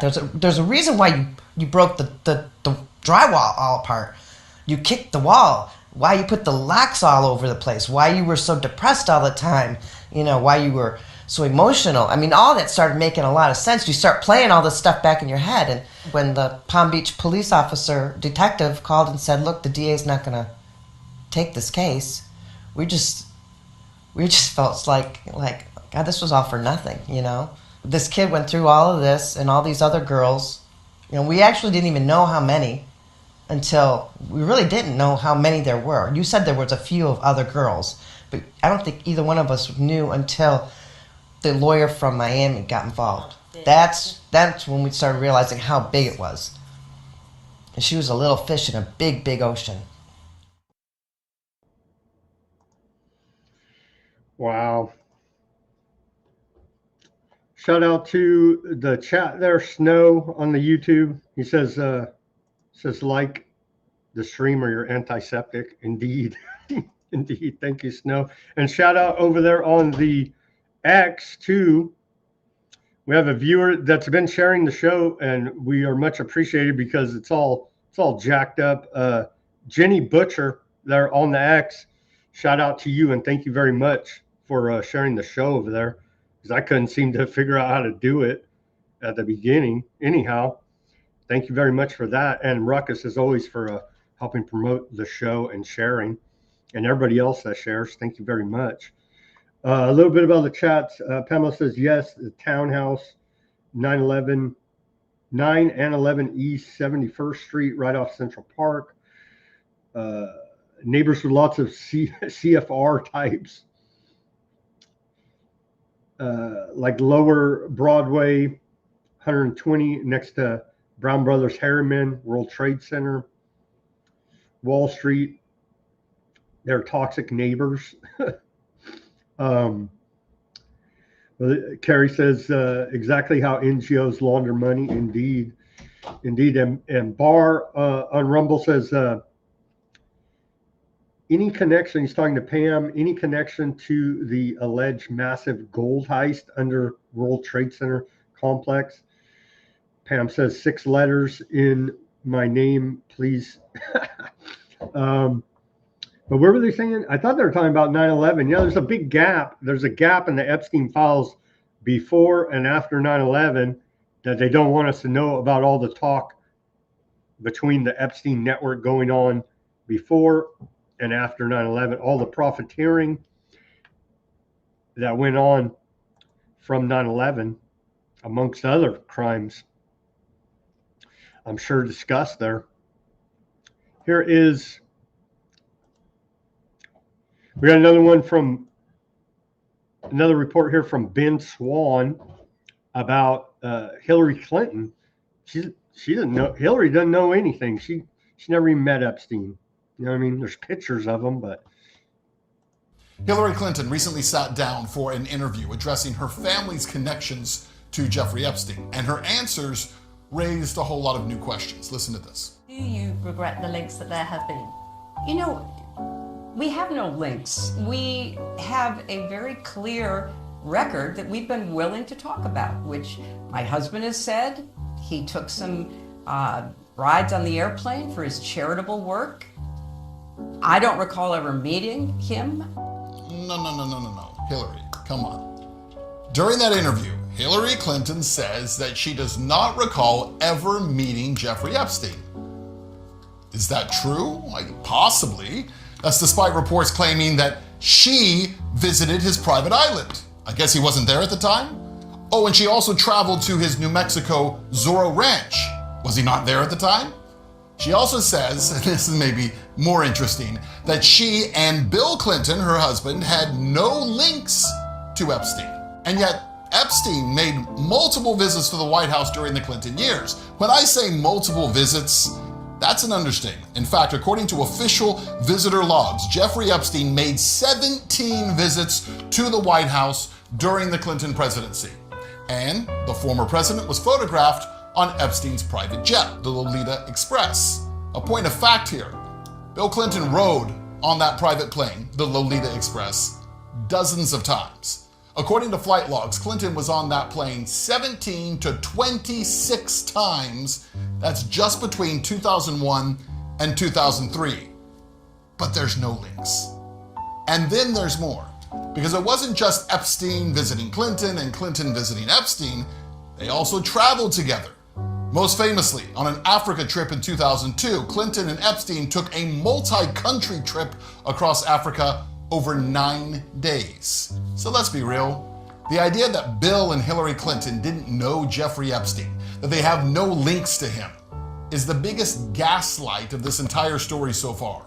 Instead of being upfront, Hillary just shifts the focus elsewhere, accusing, oh, it's Donald Trump, he's manufacturing the controversy. Again, listen. I think everybody should testify.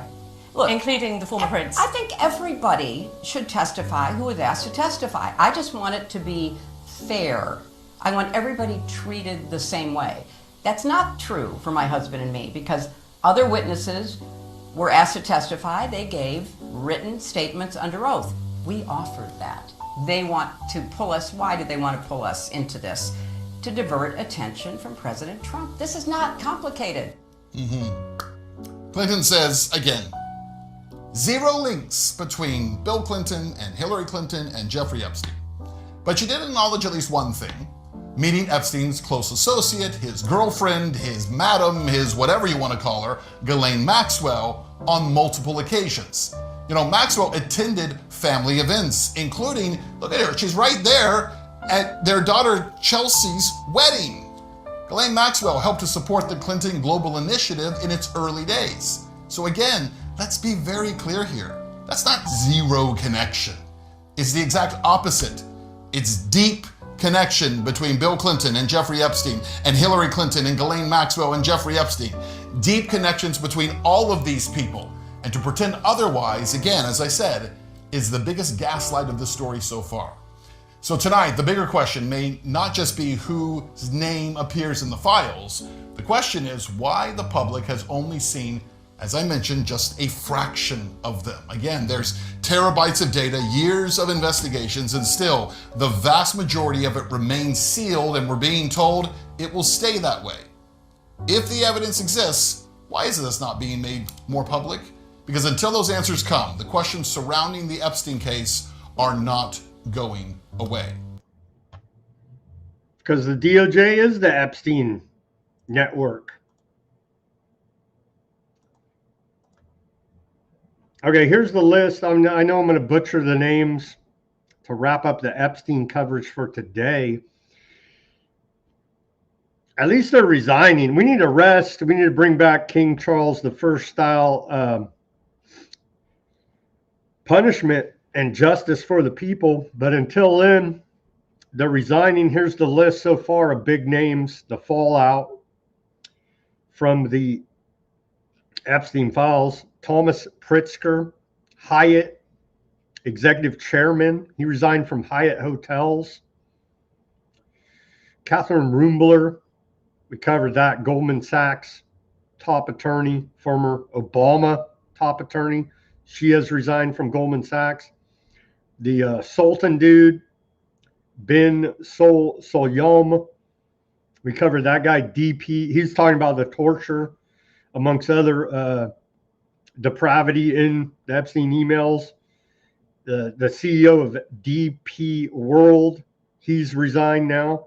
Brad Karp, Paul Weiss law firm chairman, has resigned. Larry Summers,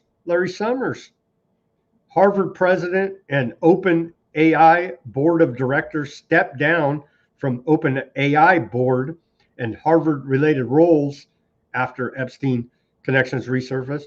I think it's worth mentioning he was also the Secretary of the U.S. Treasury. You know what I mean? So Larry Summers, Peter Mandelson, covered that. Lost his position as UK ambassador to the United States. Morgan McSweeney, that was the guy's name. I couldn't remember his name. That's Mandelson aide, right? Downing Street chief of staff, resigned. It was McSweeney. I couldn't remember that guy's name, McSweeney. I should have remembered it. Anyway, he resigned as UK Prime Minister Keir Starmer's chief of staff over Mandelson Epstein scandal. Tim Allan, with he spells his last name Allan, not En, Allan, Downing Street Director of Communication, resigned as UK Prime Minister Keir Starmer's Communication Director amid the Mandelson Epstein fallout. Miroslav Lajak, we covered that. I butchered the name. Their Slovakian National Security Advisor, resigned. Sarah Ferguson, former Duchess of York, faced consequences, including stepping back from public roles and royal duties amid Epstein scrutiny. Jack Lang, head of Arab World Institute in France, has resigned. We covered that. Caroline Lang, head of independent production in France, resigned. That's Jack Lang's daughter. David A. Ross, School of Visual Arts chairman, resigned from his position at School of Visual Arts. And Joanne Rubinstein, chair of Sweden for UNHCR, resigned. And that's so far the big names who have at least resigned due to public shame. And we need a whole lot more to start, I guess, something to end the Epstein on a positive note, to not be blackpilling you here. At least some people are feeling enough shame and being forced to resign and step out of public life. And that's all the Epstein we have today. Again, Monday, we're going to do another round of Epstein on William Ramsey's Investigates show. And I'm going to do my work over the weekend here and nail down some solid reports with a bunch more emails. And so look forward to that on Monday. Okay. As I reported at the beginning of the show, like 10 minutes before we went live, the U.S. Southcom announced another extrajudicial assassination. Here they are. Well, let me read you what they say. U.S. Southcom says today, at the direction of U.S. Southcom General Francis L. Donovan, Joint Task Force Southern Spear conducted lethal kinetic strike on a vessel operated by designated terrorist organizations. Intelligence confirmed the vessel was transiting along known narco trafficking routes in the Eastern Pacific and was engaged in narco trafficking operations. 3 male narco terrorists were killed during the action. No U.S. military forces were harmed. It'd be nice if they arrested them, had evidence of their wrongdoings, took them to court, convicted them. And again, there's no punishment for drug trafficking. The punishment's not death. even if they were rightfully convicted in a court of law. But here is the U.S. Southcom extrajudicial assassination program.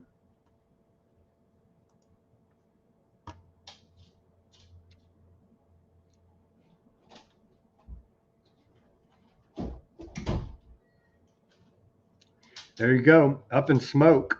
And so again, they may be the worst guys ever in the whole world. They still deserve due process, or we don't even have a freaking system, because they can point the finger at you, I, my cat, my dog, my kid, my grandma. You get the picture and say, we're bad narco traffickers, and freaking kill us with a drone. Nobody's going to know any difference. Where's the evidence? Oh, it got blown up with the drone strike. You know what I mean? Nobody will ever know the difference. Just trust U.S. Southcom. Seriously. Little geopolitical news here. Seems that Japan's a full vassal here now, as if they weren't already, of America. And they're jumping full on board in the fight against China here now.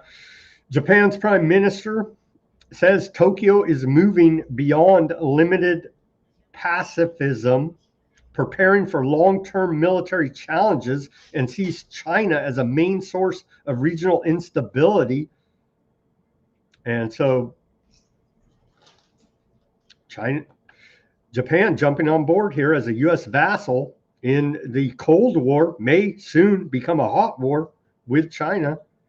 That's out of Bloomberg. Here's straight up military grade propaganda from the military, from the Department of War, posting it on X. Operate everywhere.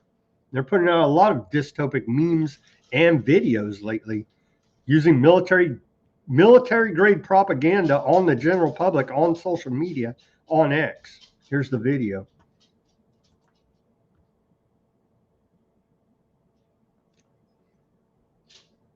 I don't even know what it's supposed to mean, operate everywhere. And there's a little, is that Starlink set up there? I don't know.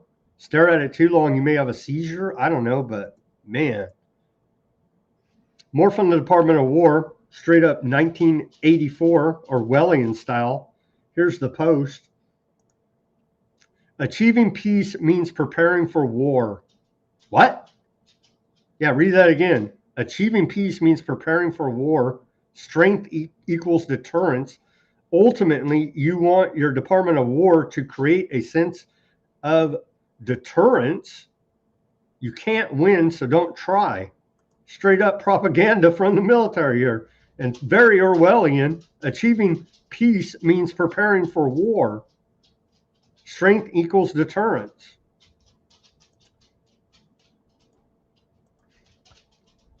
Hundreds of U.S. troops evacuated from Al-Udeid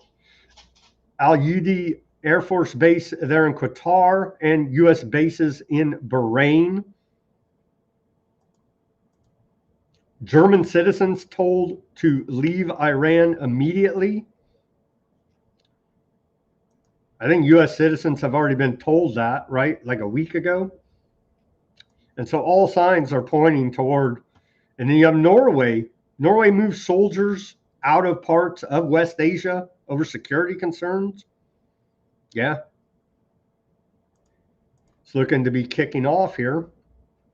The U.S. Department of Justice has indicted 3 Silicon Valley engineers for allegedly stealing trade secrets from Google and other tech companies and transferring sensitive semiconductor data, including to Iran.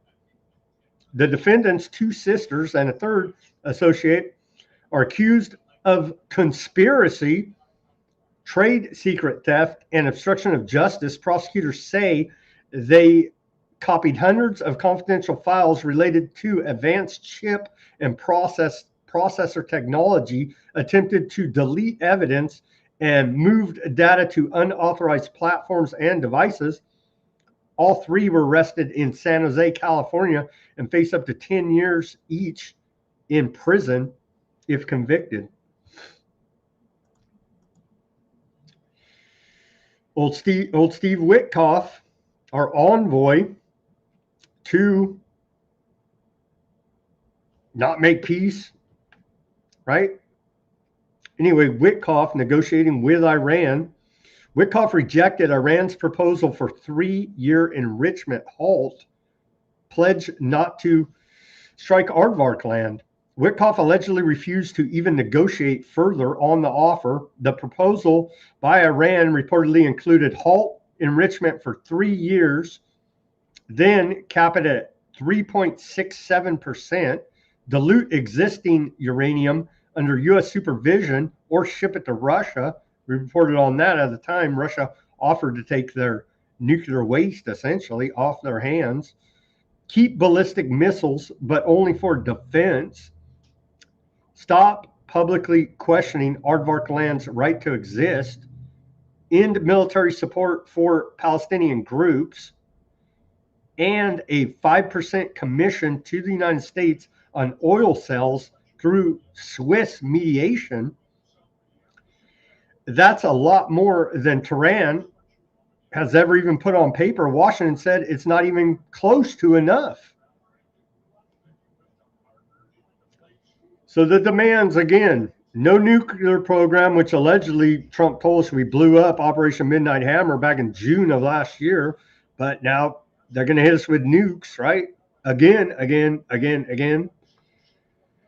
No nuke program for Iran, no ballistic missile program for Iran, and no proxy armies for Iran. They agreed to basically all that here. Close. Oh, the ballistic missiles for defense only. No, can't have that. And we know you got more proxy armies than just Palestinian groups, so can't have that. So, and that's a report out of TOI. So the talks are not looking good there for peace between America and Iran. And what does Iran have to say about that? Here is well, they're both saying it's not against the people, it's against the government. Well, who's going to die and suffer? It's going to be the people when this whole thing kicks off. So Iran's foreign minister says, we don't see the people of America as our enemies, just the U.S. government policies as being hostile. Okay, fair enough. But who's going to suffer when this war kicks off? It's going to be the people, not the governments, because war is the health of the state, you see. Trump had the same message. He says, it's not, we're not against the Iranian people, we're against the Iranian government. Really? Trump is claiming, well, I'll play this. Did they kill that many people in this Western intelligence color revolution regime change operation that was tried to be pulled off, like 2 weeks ago here now? Trump says 32,000 people were killed in Iran. Did they kill? They killed a couple thousand. I don't know about 32,000. Why didn't he say 33,000? You know what I mean? A very sad situation, but 32,000 people were killed over a relatively short period of time. They were going to hang 800 2 weeks ago. Hang, some by crane. They lift them up with a tall crane and they play them around the square. They were going to hang 837 people.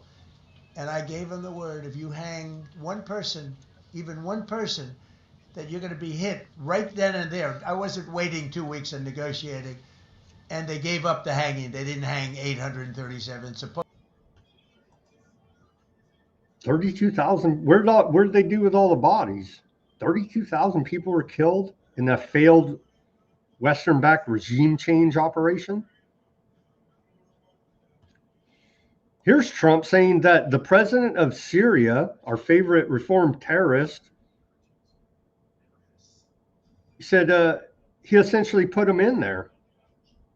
So yeah.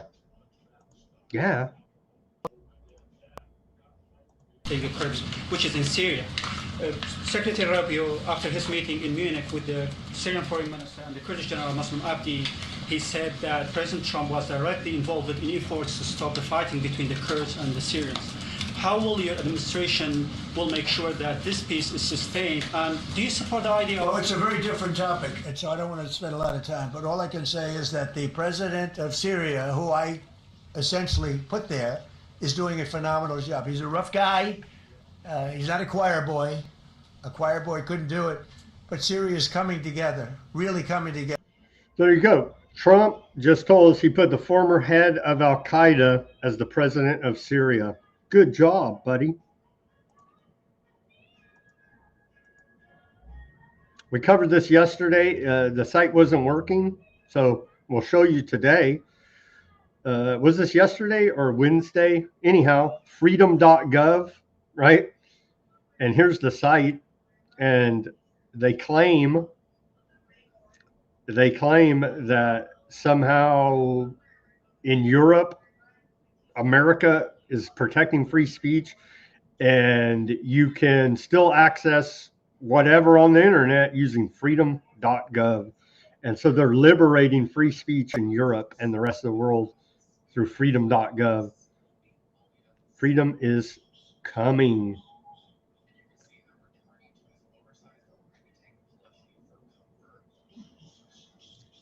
U.S. government claims. Seriously. Freedom.gov. And that's going to get you around EU and other censorship. Because America cares so much about free speech, you see.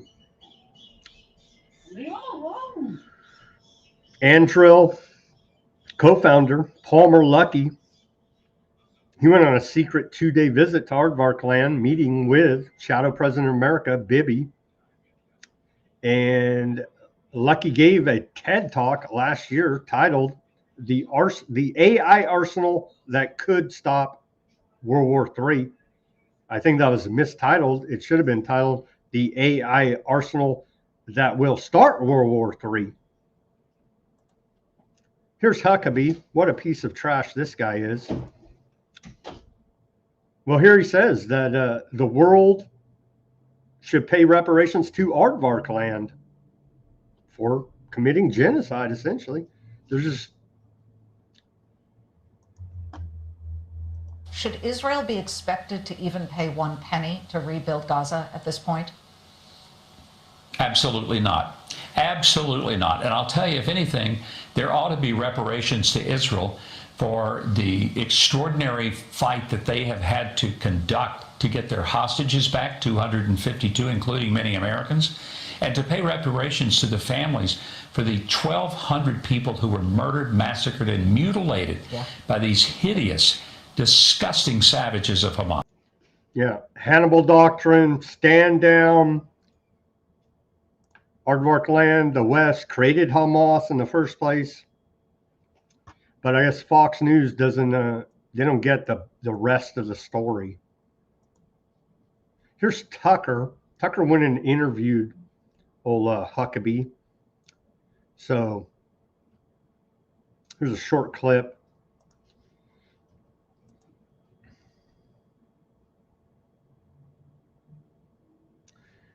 Is this the one? I had the clip. Here's Tucker confronting, and good for Tucker, confronting Huckabee on the fact that President of Aardvark land, Herzog, is all up in the Epstein files. But hey, Herzog won't give Bibi the pardon in Aardvark land, so you know what I mean? Hey, here's that clip. Millions of Epstein files still classified. Why do you think that is? I have no idea. I haven't kept up with that. I've never met the man. I don't know him. You haven't kept up with the Epstein disclosures? I mean, only from a distance. I'm 6,000 miles away from D.C. these days, and I'm pretty sure that there's so much going on. The current president of Israel, current president, who I know you know, President Herzog, knowing very well, apparently was at Pedo Island. That's what it says in the disclosures. And of course, we know that the former prime minister, Ehud Barak, was living on and off at Epstein's house. So still living high-level Israeli officials are directly implicated in Epstein's life, if not his crime. So I would think that you'd be following this. Only I was not aware that there was any connection with President Herzog. I would be surprised to hear that. I knew there was about the former prime minister, who apparently had a lot of dealings with Epstein. Business dealings, and by the way, I'm not alleging anything, but I mean, it's in the Epstein files, and I don't know that I've heard the current president of Israel respond to it, but he is listed as a visitor to Pedo Island. That's Huckabee's best buddies. So they can do no wrong. Oh, he doesn't even know. It's international, Huckabee. Well, he doesn't know because he's hanging out in Aardvark land all day as the ambassador, so he doesn't know what's going on in D.C., he claims.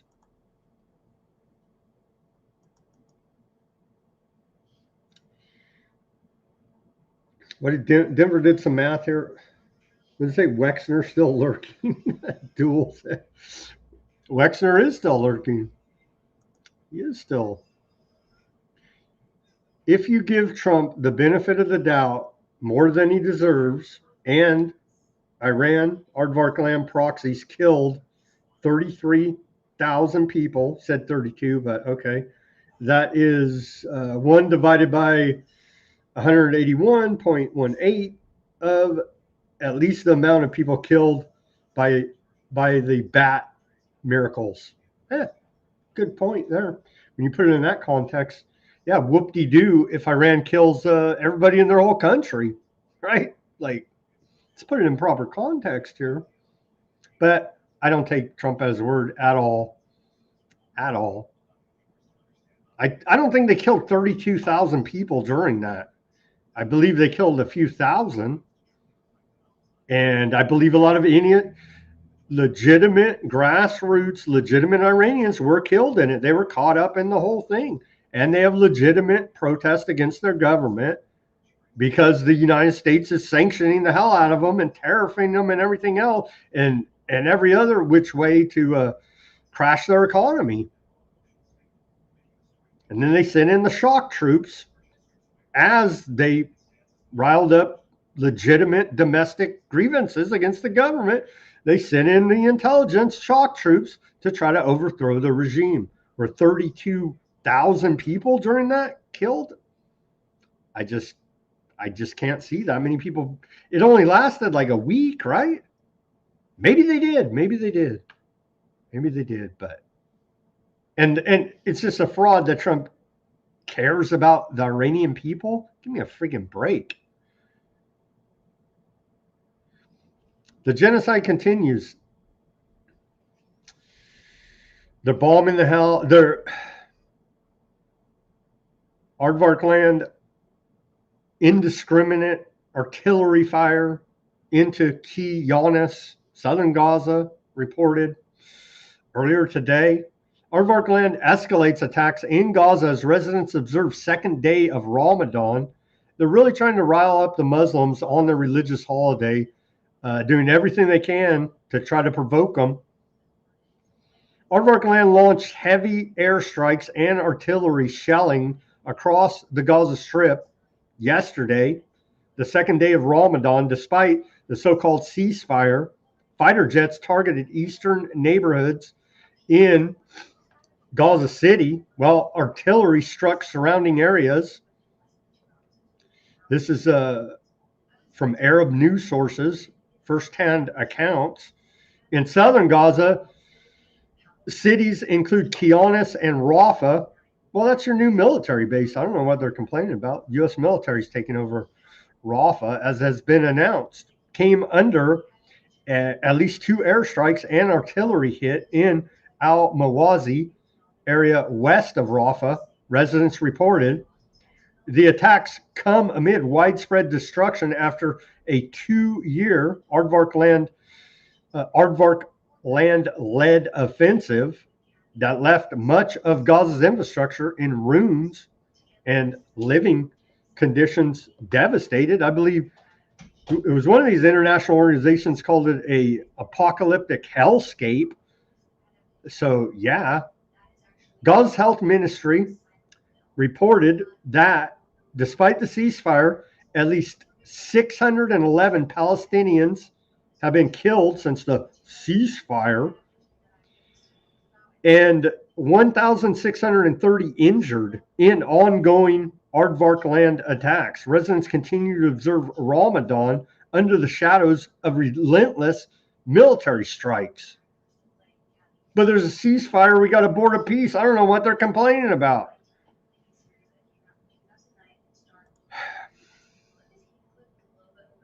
What was it the last 24 hours? 12 killed. That was in Lebanon, southern Lebanon. 12 killed in southern Lebanon. Massive indiscriminate attacks. Ben Gvir, National Security Minister, the consummate provocateur, is over there yelling. We'll play the video. It's in language, but translated, he's saying, "May your village burn." He arrived at an ultra-Orthodox wedding as the song "May Your Village Burn" played in the background, a chant that emerged amongst aardvark settlers circles over the past decade.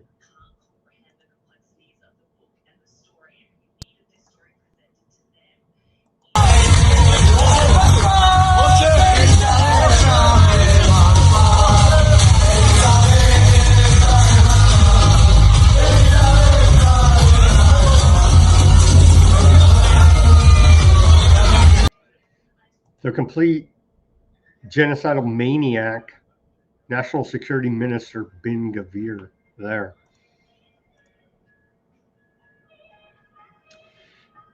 Yeah, Hamas statement. They're saying, I'll just paraphrase it. They're desecrating the Muslims' holy site, the Al-Aqsa Mosque. They're arresting the head freaking dude, right? Police escorted in there to desecrate it,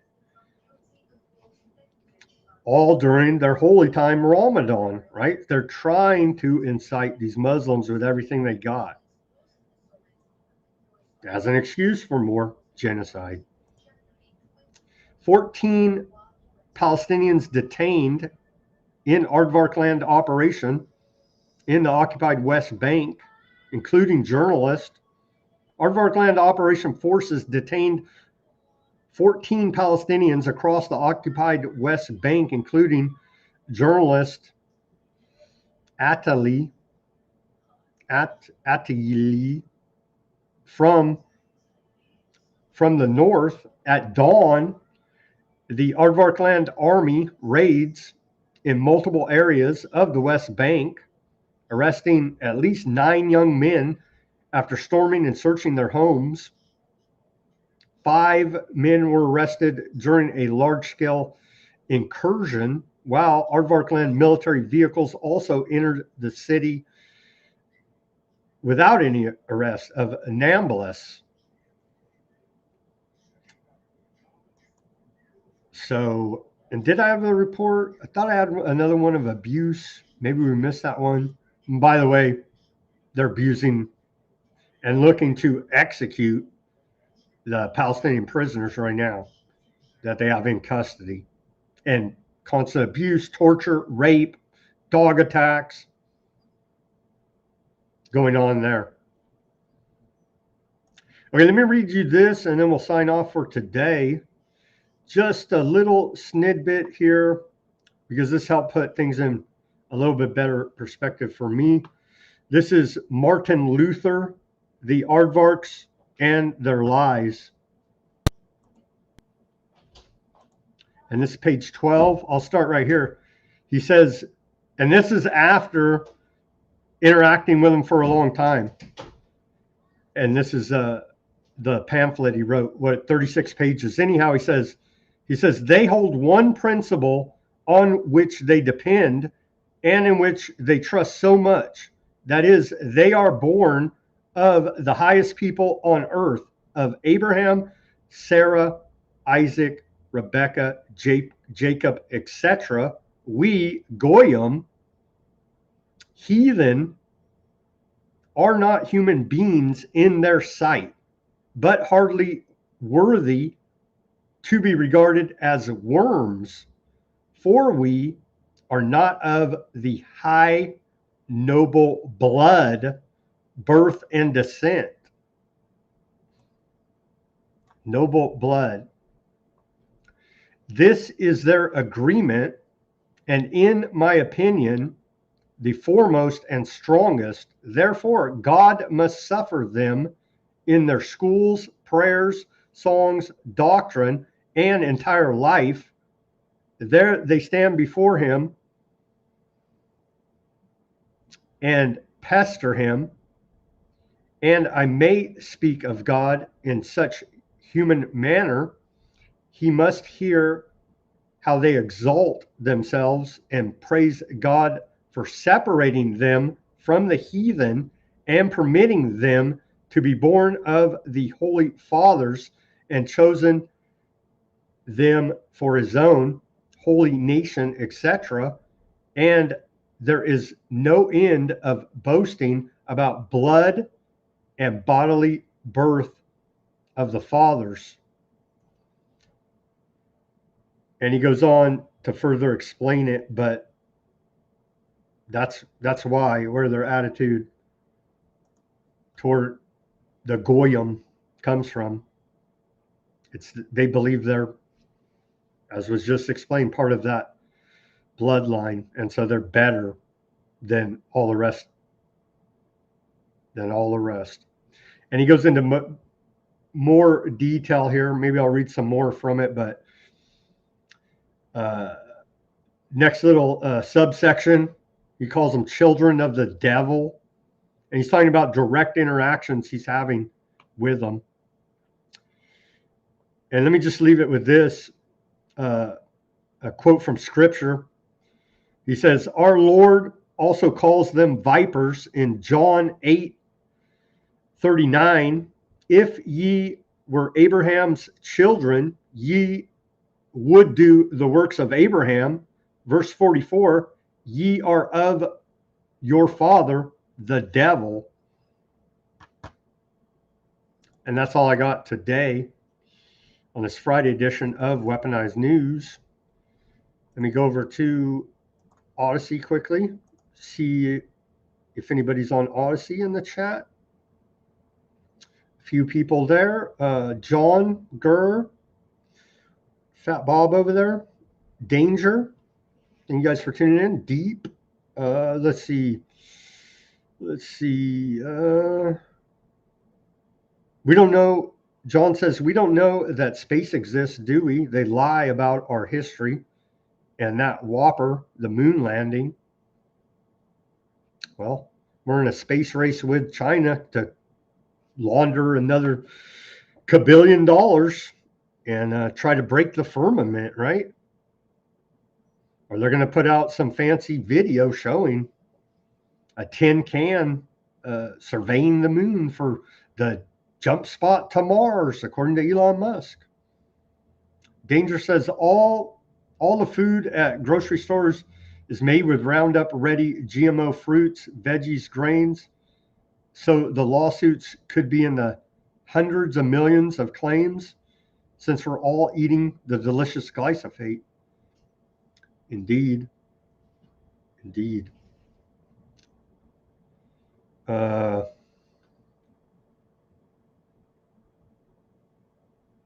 Highland said, we will all stand before God. All right, guys, thank you for chatting it up, keeping that lively on the Odysee. Let's see, one more from John. He says, if they are a true believer, they may have taken the miracle, and that could count for cognitive decline. I think he was talking about in the chat, but yeah. You got a question. Should we listen to anything you say going forward if you fell victim to the miracle and the bats, right? Because if you didn't have the judgment then to make the correct decision and know what is going on, then how should we How can we listen to you now on anything for that matter? And you're damaged potentially by your ignorance about what was going on during the bat times.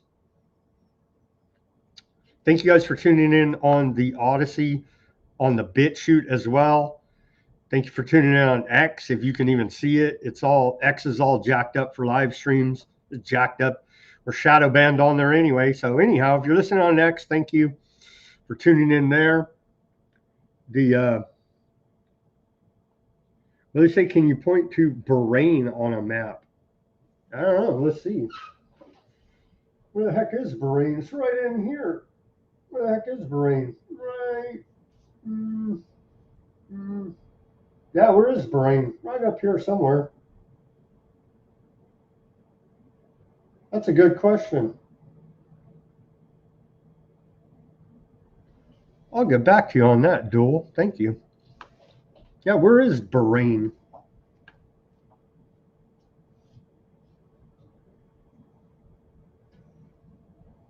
Yeah, we'll get back to you on that one. You're close. I know it's right. Well, we got to be right there where Iran built this country around our military base in Bahrain, right? So I know it's got to be like right around here somewhere. I will find Bahrain and report back to you there, Duel. Oh, well, yeah, that's where everything's between, right? Everything's between right here.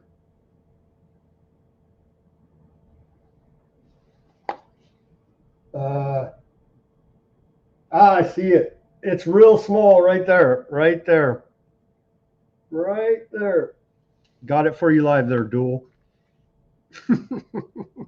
It's small. It's small. Let's see. NASA was supposed to launch humans on a loop around the moon this month. Yeah. Last report I saw out of NASA, they said that they couldn't even do a launch because it was leaking gas, right? The setup was leaking gas, something like this. So, yeah, they claimed this month we're going back to the moon. Trump administration, NASA, all of them. And they backed off on that. So,